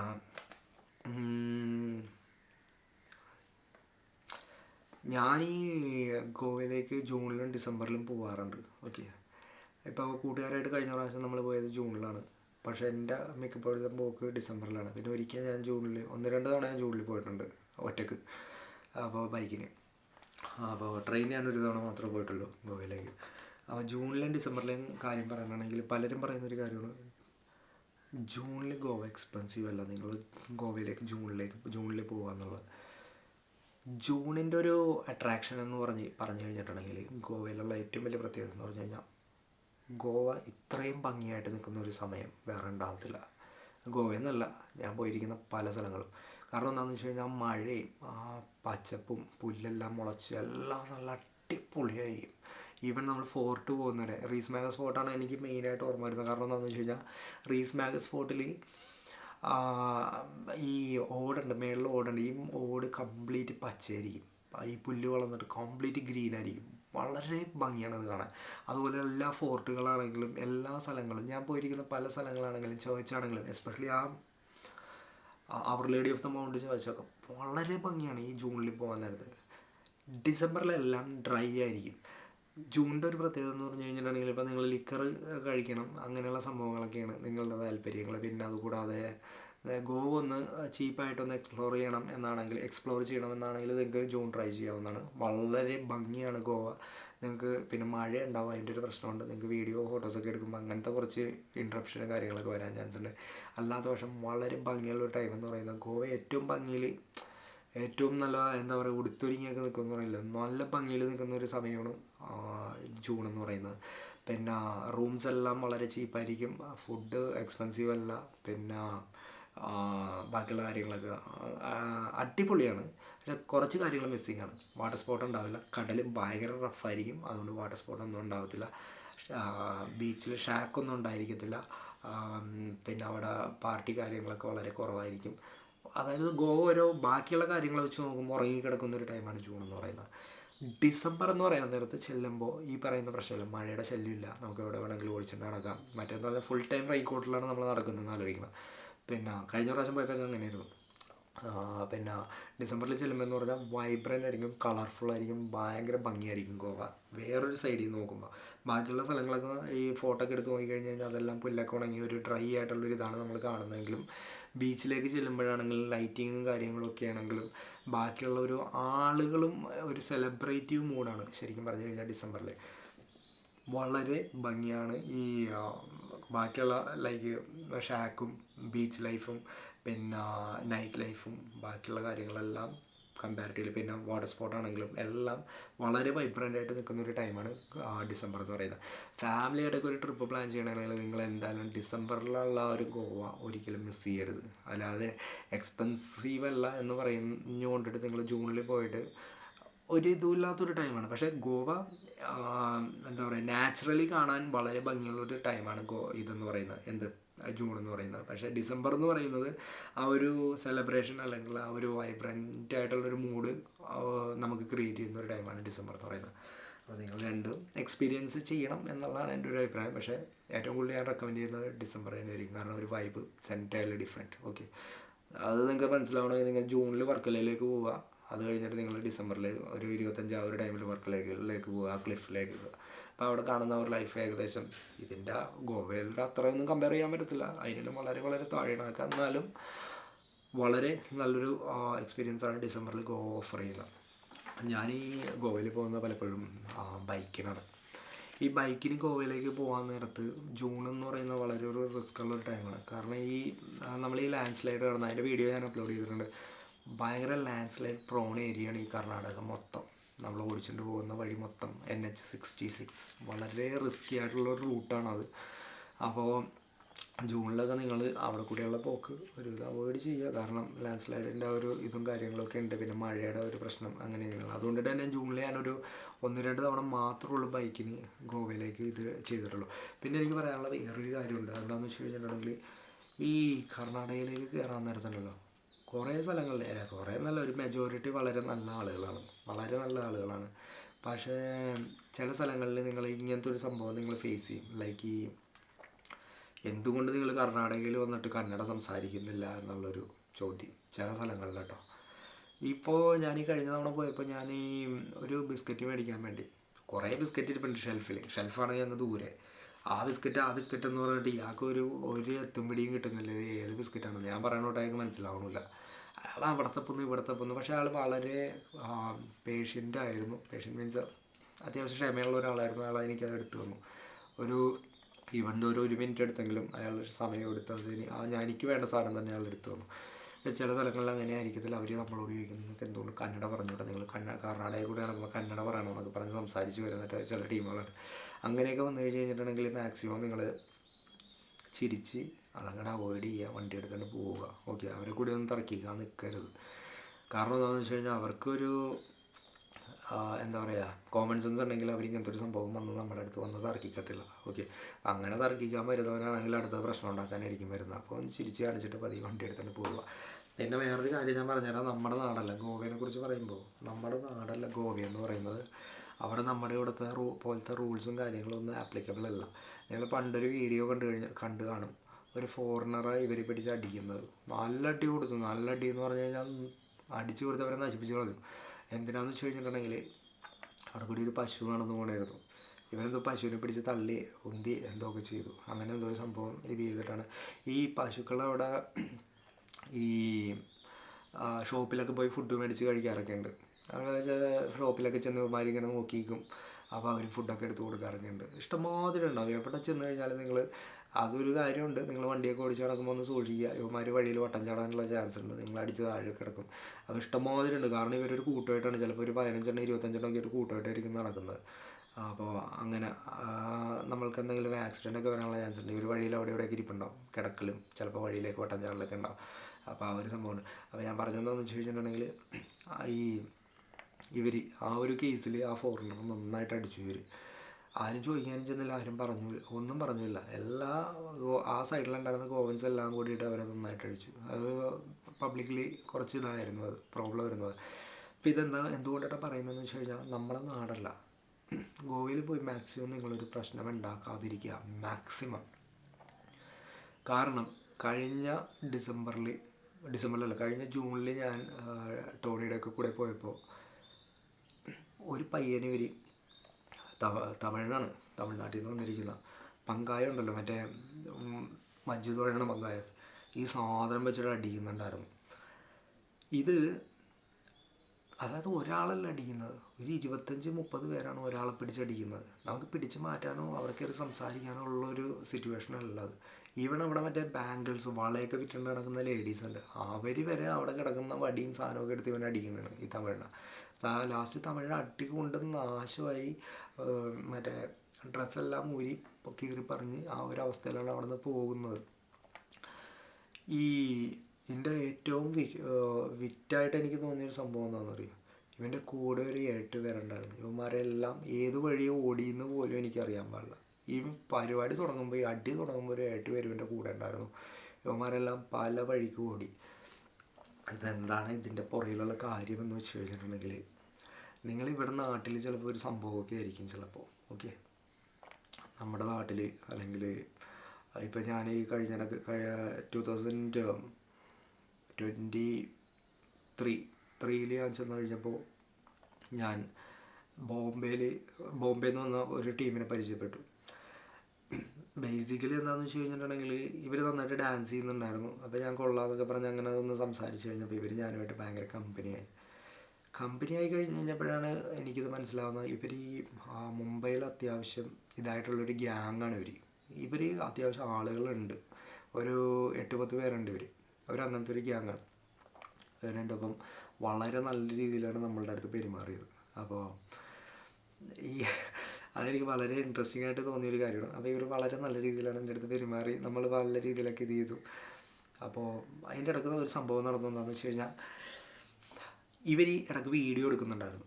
അപ്പോൾ നമ്മൾ ഡാൻസ് ചെയ്തുകൊണ്ടിരിക്കുമ്പോൾ ഇവർ വീഡിയോ എടുത്തുകൊണ്ടിരിക്കണായിരുന്നു. അപ്പോൾ വീഡിയോ എടുത്തുകൊണ്ടിരിക്കാൻ നേരത്ത് നമ്മൾ ഷാക്കിൽ ചെല്ലാൻ നേരത്തുണ്ടല്ലോ, ഷാക്കിൽ ബൗൺസേഴ്സ് ഉണ്ടാവും. ഈ ബൗൺസേഴ്സ് വന്നിട്ട് നമ്മളെ പിടിച്ച് കുറച്ച് കഴിയുമ്പോൾ പുറത്തേക്ക് ഓടിച്ചു വിടും. ഇറങ്ങിക്കോന്ന് പറയും ആദ്യം, ഇറങ്ങില്ലെന്നാണെങ്കിൽ അവർ തള്ളി പുറത്തേക്ക് ഇടും. അപ്പോൾ ബൗൺസേഴ്സിൻ്റെ ഒരു ജോലി അതാണ്. അവരില്ലെങ്കിൽ എന്തെങ്കിലും പ്രശ്നമൊക്കെ ഉണ്ട്, ലേഡീസൊക്കെ വന്ന് അവരെ ടച്ച് ചെയ്തെന്നൊക്കെ പറഞ്ഞ് എന്തെങ്കിലും പ്രശ്നമൊക്കെ ഉണ്ടായി കഴിഞ്ഞാൽ അവരപ്പം എടുത്ത് പുറത്തേക്ക് എറിയും. അപ്പോൾ ഈ ഇവർ 8-10 പേരുണ്ട്. ഞാൻ സിംഗിളായിട്ടാണ് പോയിരിക്കുന്നത്. അപ്പോൾ ഞാൻ ആരുമായിട്ടും ഒറ്റയ്ക്ക് പോകുന്ന നേരത്തെ എല്ലാവരുമായിട്ട് സംസാരിച്ച് ആ ഒരു ജോളിയായിട്ട് അങ്ങനെ പോകുന്നൊരു. അങ്ങനെ ഞാൻ ചെന്ന് ഇവരുമായിട്ട് ഞാൻ കമ്പനി അടിച്ചു. ഇവരപ്പോൾ ഞാനുമായിട്ട് ഇതായി. അങ്ങനെ ഞങ്ങൾ ഡാൻസ്, ഞാനൊരു മുണ്ട കൊടുത്തിട്ട് പോയത്. അപ്പോൾ ഇവർക്ക് ആകെ ഭയങ്കര കാര്യമായി. അപ്പോൾ നമ്മളിങ്ങനെ ഇവരുമായിട്ട് കമ്പനിയായി നമ്മൾ അവരുടെ കൂടെ ഡാൻസ് കളിച്ചു. അപ്പോൾ യുവമാർ ഇപ്പുറത്തെ സൈഡിൽ നിന്ന് വീഡിയോ എടുക്കുന്നുണ്ടായിരുന്നു. അപ്പോൾ വേറെ സ്ഥലത്തുനിന്ന് വന്നാണ് ഒരു പയ്യൻ. അപ്പോൾ ഈ പയ്യൻ വന്നിട്ട് ഡാൻസ് ചെയ്ത് എന്താ പറയുക, ഇതിൻ്റെ നടുക്കേക്ക് വന്നു. അതായത് അവിടെ ഡാൻസ് നടക്കുന്നു, ഇവർ ഇവിടെ നിന്ന് വീഡിയോ എടുക്കുന്നു. പയ്യൻ്റെ നടുക്കേക്ക് കയറി വന്നു. നടുക്ക് വന്നപ്പോൾ തന്നെ പറഞ്ഞു, ഇവർ ചെന്നിട്ട് പറഞ്ഞു അവിടെ ഡാൻസ് ചെയ്യാൻ പറ്റില്ല, മാറി നിന്ന് അപ്പുറത്ത് ഡാൻസ് ചെയ്തു എന്ന് പറഞ്ഞു. ഓക്കെ, ബൗൺസേഴ്സ് ഇത് കണ്ടുകൊണ്ടിരിക്കണേ ഈ സംഭവം. അപ്പോൾ ഈ വീണ്ടും ഇതേപോലെ തന്നെ വന്നു. ഇവർ കുറച്ച് ഈ കൂട്ടത്തിൽ ഒരുത്തൻ കുറച്ച് ഇതായിരുന്നു, കുറച്ച് റൂഡായിരുന്നു. അപ്പോൾ തന്നെ എനിക്കിപ്പോഴും ഓർമ്മയുണ്ട്, മറ്റേ ഗംഗൻ സ്റ്റൈൽ എന്ന് പറഞ്ഞ ഡാൻസ് ആ പാട്ടായിരുന്നു പ്ലേ ചെയ്തുകൊണ്ടിരുന്നത്. ഇവരിങ്ങനെ കറക്കി നമ്മുടെ ഫ്രണ്ടിലേക്ക് ഇങ്ങനെ വന്നു. അതേപോലെ തന്നെ കഴുത്തെ പിടിച്ച് നേരെ ഒരൊറ്റ തള്ളു കൊടുത്തു. അവനെ പുറത്തേക്ക് നേരെ ഷാക്കിൻ്റെ പുറത്തേക്ക് പോയി. അപ്പോൾ തന്നെ ഒരു 3-4 ബൗൺസേഴ്സ് വന്നു. ഒരാളെ പിടിച്ച് ആ തള്ളിയവരെ പിടിച്ചിട്ട് നേരെ വലിച്ച് പുറത്തേക്ക് കൊണ്ടുപോയി കഴിഞ്ഞ് പിന്നെ ഞാൻ കാണുന്നത് എന്താണെന്ന് വെച്ച് കഴിഞ്ഞിട്ടുണ്ടെങ്കിൽ കൂടെയുള്ള എല്ലാം അങ്ങോട്ട് ഇറങ്ങിപ്പോകുന്നുണ്ട്. ഇവർ തിരിച്ച് അവിടെ പോയി പുറത്തേക്ക് പോയി ഞാൻ വിചാരിച്ച എല്ലാത്തിനും ഓടിച്ചു വിട്ടു എന്നാണ് ഞാൻ വിചാരിച്ചത്. ഞാനപ്പോൾ ഈ കൂട്ടുകാരെല്ലാം പോയി. ഇനിയിപ്പോൾ നമ്മൾ കൂട്ടുകാരെല്ലാം അവിടെ ചെന്ന് പരിചയപ്പെട്ടാണ് ഞാനും ഇറങ്ങാമെന്നുള്ള രീതിയിൽ ഇറങ്ങാൻ പോയപ്പോൾ അവർ പറഞ്ഞു കുഴപ്പമില്ല, നിങ്ങൾ തുടങ്ങി നിന്നോ, അവർ ഇങ്ങനെ ഒരു സംഭവം കാണിച്ചു കൊണ്ടിട്ടാണ് അവരെ പുറത്തേക്ക് ആക്കിയെന്ന് വേറൊരു പുള്ളി പറഞ്ഞു. ഞാനിങ്ങനെയല്ലേ ഞാൻ ഇറങ്ങണമെന്ന് പറഞ്ഞ് ഞാൻ ഇറങ്ങാൻ പോയപ്പോൾ ഇവർ അതേപോലെ തന്നെ തിരിച്ചു വരുന്നു.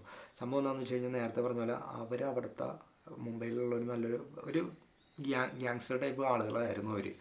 അതെനിക്ക് പിന്നെയാണ് മനസ്സിലായത്. അവരൊരു സംഭവം എനിക്ക് കാണിച്ചു തന്നു. അതുകൊണ്ടിട്ടാണ് അവരിവർ തിരിച്ചുള്ളിലേക്ക് കയറ്റിയത്. മനസ്സിലായി. പുറത്തേക്ക് ഇറക്കിയപ്പോൾ തന്നെ ഇവരതെടുത്ത് കാണിച്ചിട്ടുണ്ടാവും, പേടിപ്പിച്ചിട്ടുണ്ടാവും. അതുകൊണ്ടിട്ട് ഇവർ തിരിച്ച് നേരെ അതേപോലെ തന്നെ ഉള്ളിലേക്ക് വന്നു. അപ്പോൾ അവർക്ക് അങ്ങനെ ഒരു സാധനം കയ്യിലുണ്ടായിരുന്നു. അവരതെടുത്ത് കാണിച്ചു, മറ്റവർ പേടിച്ചു. അതുകൊണ്ടിട്ട് അവരൊന്നും മിണ്ടിയില്ല, പ്രശ്നം ഉണ്ടാക്കണ്ടെന്ന് വിചാരിച്ചു. അല്ലെങ്കിൽ പറയാൻ പറ്റത്തില്ലല്ലോ എന്ന് പറഞ്ഞിട്ട് അവർ നേരെ ഉള്ളിലേക്ക് കയറി വന്നു. ഇവിടെ നിന്ന് നമ്മുടെ നാട്ടിൽ നിന്ന് ചെല്ലുന്ന ആളുകളുണ്ട്. അതായത് ഞാനിത് നമ്മുടെ നാട്ടിൽ നിന്ന് ഉദ്ദേശിക്കുന്നത് സൗത്തിൽ നിന്നാണ് ഞാൻ ഉദ്ദേശിക്കുന്നത്. സൗത്തിൽ നിന്ന് ചെല്ലുന്ന ആളുകളുണ്ട്. ഇവരിവിടെ ഭയങ്കര സംഭവമാണെന്ന് പറഞ്ഞിട്ടായിരിക്കും ഗോവയിലേക്ക് ചെല്ലുന്നത്. നിങ്ങൾ ഗോവയിൽ ചെന്ന് കഴിയാൻ നേരത്ത് ഇതേപോലത്തെ ഒരു സിറ്റുവേഷൻ നിങ്ങൾ എൻകൗണ്ടർ ചെയ്യണമെങ്കിൽ നിങ്ങൾക്ക് ചിലപ്പോൾ അവർ ഊരിപ്പോകുന്ന, അല്ലെങ്കിൽ അവർ രക്ഷപ്പെട്ടു പോകുന്ന, അല്ലെങ്കിൽ അവർക്ക് അതിനുള്ള സ്ട്രെങ്ത് ഉണ്ടായിരുന്നു. അതുകൊണ്ടിട്ട് അവർ ഇത് ചെയ്തത്. ആ ഒരു സിറ്റുവേഷനിൽ നിങ്ങൾക്ക് ചിലപ്പോൾ ചെയ്യാൻ പറ്റിയെന്ന് വരില്ല. കാരണം എന്താണെന്ന് വെച്ച് കഴിഞ്ഞാൽ ഈ ലാസ്റ്റ് സിറ്റുവേഷൻ, അല്ലെങ്കിൽ ഇതിന് മുന്നത്തെ സിറ്റുവേഷൻ ഞാൻ ചെറുതായിട്ട് വീഡിയോ എടുത്തു. അപ്പോൾ തന്നെ ഒരു പുള്ളി വന്നിട്ട് എൻ്റെ അടുത്ത് പറഞ്ഞ് വീഡിയോ ഓഫ് ചെയ്യണം, അല്ലെങ്കിൽ നിങ്ങൾക്ക് ബുദ്ധിമുട്ടാണെന്ന് പറഞ്ഞു. ഞാനത് ഓഫ് ചെയ്തു. ആ സിറ്റുവേഷനിൽ ഈ 2 സിറ്റുവേഷനിലും സംഭവിച്ചെന്താണെന്ന് ഞാൻ പറഞ്ഞുതരാം. ഈ വെള്ളം അടിച്ചു. ഇവർ അവിടെ ചെന്നിട്ട് ഷാക്കിലിരുന്ന് വെള്ളം അടിച്ചു. ഈ ഷാക്കിലിരുന്ന് വെള്ളം അടിച്ച് കഴിഞ്ഞിട്ട് ഇവർ അവിടെ പിള്ളേരായിരിക്കും ഷാക്കിൽ നിർത്തിയിരിക്കുന്നത് സെർവ് ചെയ്യാനും കാര്യങ്ങളുമായിട്ട്. ഈ പയ്യൻ്റെ അടുത്ത് തട്ടിക്കയറി. ഈ പിള്ളേരുടെ അടുത്ത് തട്ടിക്കയറി. ഈ പിള്ളേരെന്ന് പറഞ്ഞു കഴിഞ്ഞാൽ 19 വയസ്സ്, 15 വയസ്സ്, 16 വയസ്സൊക്കെ ഉണ്ടാവുള്ളൂ ചിലതുങ്ങൾ. അപ്പോൾ ഇതുങ്ങളാണ് അവിടെ സെർവ് ചെയ്യാനും കാര്യങ്ങൾക്കൊക്കെ ആയിട്ട്. ലോക്കൽസാണ് അവിടെ, വേറെ ജോലിയൊന്നുമില്ല, അവരായിരിക്കും വന്ന് നിൽക്കുന്നത്. അപ്പോൾ നമ്മൾ ഈ വെള്ളം അടിച്ച് കഴിയാൻ നേരത്ത് അവരുടെ പേരിൽ തട്ടിക്കയറിയിട്ട് കാര്യമില്ല. എന്തെങ്കിലും കാര്യം വന്നു കഴിഞ്ഞ് കഴിഞ്ഞിട്ടുണ്ടെങ്കിൽ അവിടെ റെസ്പോൺസിബിൾ ആയിട്ടുള്ള ആരെങ്കിലുമായിട്ട് പറഞ്ഞു തീർക്കുക. ആ ഒരു സീൻ വന്നു കഴിഞ്ഞപ്പോൾ അവരെ പിടിച്ച് അടിക്കുക, തള്ളിയ എന്തോ ചെയ്തു. അടുത്തത് സംഭവിക്കുന്നത് എന്താണെന്ന് നോക്കുക. ആ ഒരു ഷാക്കിൽ ഈ പയ്യൻ എന്ന് പറയുന്നത്, ഈ ഷാക്ക് എന്ന് പറഞ്ഞു കഴിഞ്ഞിട്ടുണ്ടെങ്കിൽ ഒരു 2 കിലോമീറ്ററിൽ നീണ്ടു കിടക്കണം. കലാംകുട്ടി ഏരിയയിലൊക്കെ അങ്ങനെ കിടക്കുന്നത്. ഓക്കെ, ഇവരെല്ലാവരും കണക്റ്റഡാണ്. ഒരു പ്രശ്നം വന്നു കഴിഞ്ഞ് കഴിഞ്ഞിട്ടുണ്ടെങ്കിൽ ഈ ആ അറ്റത്തുള്ള പിള്ളേർ തുടങ്ങി ഈ അറ്റത്തെ പിള്ളേർ വരെ ഇവർ ഒരുമിച്ച് നിൽക്കുള്ളൂ. പിന്നെ കയ്യിൽ കിട്ടണ സാധനം എടുത്ത് അവരടിക്കും. അവർ നിങ്ങളുടെ തല പൊട്ടിയുന്ന, കണ്ണിൽ കമ്പി കുത്തി കയറിയുന്ന, ഇങ്ങനെ ഒന്നും അവർ നോക്കില്ല, അതേപോലെ അടിക്കും. ഓക്കെ, അങ്ങനെ അടിക്കുന്ന ആളുകളാണ് ആളുകൾ. അത് ആ അടി കണ്ടു കഴിഞ്ഞാൽ നിങ്ങൾക്ക് മനസ്സിലാവുള്ളൂ. അമ്മാതിരി അടിയായിരിക്കും അടിക്കുന്നത്. അപ്പോൾ നമ്മൾ ഒരാളേ ഉള്ളൂ എന്ന് പറഞ്ഞ് നമ്മൾ വെള്ളം അടിച്ച്, അല്ലെങ്കിൽ നമ്മളൊരിതാണ് എന്ന് കണ്ടു കഴിയുമ്പോൾ, കാരണം ഈ കഴിഞ്ഞ പ്രാവശ്യം കണ്ട തമിഴന്മാർ പിള്ളേർ അവരൊരു അത്യാവശ്യം ഒരു 25-30 ഏജ് ഉണ്ട് എല്ലാത്തിനും. എല്ലാം നല്ല സൈസാണ്. ആ ഒരു രീതിയിലാണ് ആ പയ്യൻ്റെ മേത്തിട്ട് മെക്കിട്ട് കയറിയത്. അടി വന്നു കഴിഞ്ഞ് കഴിഞ്ഞപ്പോൾ ഈ കൂടെ ഉണ്ടായിരുന്ന 7 അവന്മാർ ഓടി. അവന്മാർ കണ്ട വഴിക്ക് ഓടിക്കളഞ്ഞു. ഇവൻ മാത്രം അവന്മാർ വരട്ടെ എന്താണെന്ന് വെച്ചാൽ അത് നോക്കാമെന്ന് പറഞ്ഞ് അവിടെ നിന്ന് ഇതേപോലെ ഒരു 10-25 വന്ന് അടിച്ച് ലാസ്റ്റ് ഇവൻ കാല് പിടിക്കുന്നു, ഇത് പിടിക്കുന്നു, ഒന്നും ചെയ്തിട്ടൊരു രക്ഷയില്ല. അടിച്ച് അവർ നശിപ്പിച്ച് ഒരു പാവമാക്കിയിട്ട് വിട്ടെ. ഒരു കാരണം വെച്ച് കഴിഞ്ഞിട്ടുണ്ടെങ്കിൽ ഗോവയിൽ പോയിട്ട് ഇങ്ങനെയുള്ള ഒരു സംഭവത്തിൽ നിങ്ങൾ ഇൻവോൾവ് ആവാതിരിക്കുക. നമ്മളുടെ നാടല്ല. നമ്മുടെ നാടെന്ന് പറഞ്ഞാൽ ഇവർ ചിലപ്പോൾ എനിക്ക് ഈ തമിഴന്മാരെ 2 പ്രാവശ്യം ഞാൻ അവിടെ അങ്ങനെ അടി കിട്ടണ കണ്ടത്. ഇവരവിടെ എന്തെങ്കിലും സംഭവമായിരിക്കും തമിഴ്നാട്ടിൽ എന്ന് പറഞ്ഞിട്ടായിരിക്കും ആ ഒരു ആംഗിളിലാണ് അവരവിടെയും പെരുമാറിയത്. അതിനാണ് അവർക്ക് കിട്ടിയത്. അങ്ങനെയുള്ള കുറേ സംഭവങ്ങൾ ഗോവയിലുണ്ട്. അപ്പോൾ ഇതൊക്കെ ഗോവൻ സ്കാംസ്, അല്ലെങ്കിൽ ഗോവയുടെ ഒരു ഓവറോളായിട്ടുള്ളൊരു ഇതാണ് ഞാൻ പറഞ്ഞത്. വീഡിയോ ഏകദേശം 2 മണിക്കൂർ 2.5 മണിക്കൂർ എന്തോ പോയിട്ടുണ്ടെന്ന് തോന്നുന്നു. അപ്പോൾ നിങ്ങൾ കണ്ടു കഴിഞ്ഞിട്ടുണ്ടെങ്കിൽ നിങ്ങൾക്ക് ഗോവയിൽ പോകുമ്പോൾ ഇതുകൊണ്ടൊരു യൂസ് ഉണ്ടാവും. പിന്നെ പ്രത്യേകിച്ച് ആലോചിക്കുക, സൗത്തിൽ നിന്ന് വരുന്നവരെയാണ് ഇവർ മെയിനായിട്ട് കോൺസെൻട്രേറ്റ് ചെയ്യുന്നത്. പിന്നെ നമുക്ക് ചില കാര്യങ്ങളിൽ നമ്മൾ പെട്ടുപോകാം എന്ന് പറയത്തില്ലേ, ചിലപ്പോൾ നിങ്ങൾക്ക് ഇങ്ങനത്തെ ഒരു എക്സ്പീരിയൻസ് നിങ്ങൾക്ക് ചിലപ്പോൾ കിട്ടിയില്ലെന്നും വരാം. കാരണം എന്താണെന്ന് വെച്ച് കഴിഞ്ഞിട്ടുണ്ടെങ്കിൽ wrong place at the wrong time. ഒരു ചീത്ത സമയത്ത് ഒരു ചീത്ത സ്ഥലത്ത് പെട്ടുപോകുക എന്നുള്ളതാണ് ശരിക്കും പറഞ്ഞു കഴിഞ്ഞിട്ടുണ്ടെങ്കിൽ ലക്കെന്ന് പറയുന്നതും കാര്യങ്ങളൊക്കെ ഉണ്ടല്ലോ. അപ്പോൾ നമ്മളിപ്പോൾ ചില ഒരു പ്രശ്നം നടക്കുമ്പോൾ നമ്മളവിടെ ചെന്ന് പെട്ടുപോയി കഴിഞ്ഞ് കഴിഞ്ഞിട്ടുണ്ടെങ്കിൽ അപ്പോൾ അങ്ങനെ കുറേ ആളുകൾക്ക് ഇങ്ങനെയുള്ള സംഭവങ്ങൾ കിട്ടാനുള്ള ചാൻസ് കൂടിയുണ്ട്. അപ്പോൾ അതുകൊണ്ടിട്ട് അങ്ങനെയുള്ള സംഭവങ്ങളൊക്കെ നിങ്ങൾക്ക് വരികയാണെങ്കിൽ റോങ് ടൈമിൽ, അല്ലെങ്കിൽ ആ ഒരു റോങ് പ്ലേസിൽ നിങ്ങൾ പെട്ടുപോയി കഴിഞ്ഞാൽ ഇങ്ങനത്തെ ഒരു എക്സ്പീരിയൻസ് നിങ്ങൾ എൻകൗണ്ടർ ചെയ്യണമെങ്കിൽ മാക്സിമം ഇത് മനസ്സിലാക്കി വെക്കുക. അതിൽ നിന്ന് അവോയ്ഡ് ചെയ്യാൻ നോക്കുക, സേഫായിട്ട് നിൽക്കുക. ഓക്കെ, അപ്പോൾ നമ്മൾ ഈ വീഡിയോ വളരെ ലോങ് ആണത്. അപ്പോൾ കാണാൻ പറ്റുന്നവരൊക്കെ മുഴുവൻ കാണാം. അപ്പോൾ ഈ വീഡിയോ നമ്മളിവിടെ വൈൻഡപ്പ് ചെയ്യണം. അടുത്തൊരു വീഡിയോയിൽ നമുക്ക് വീണ്ടും കാണാം. Okay, by.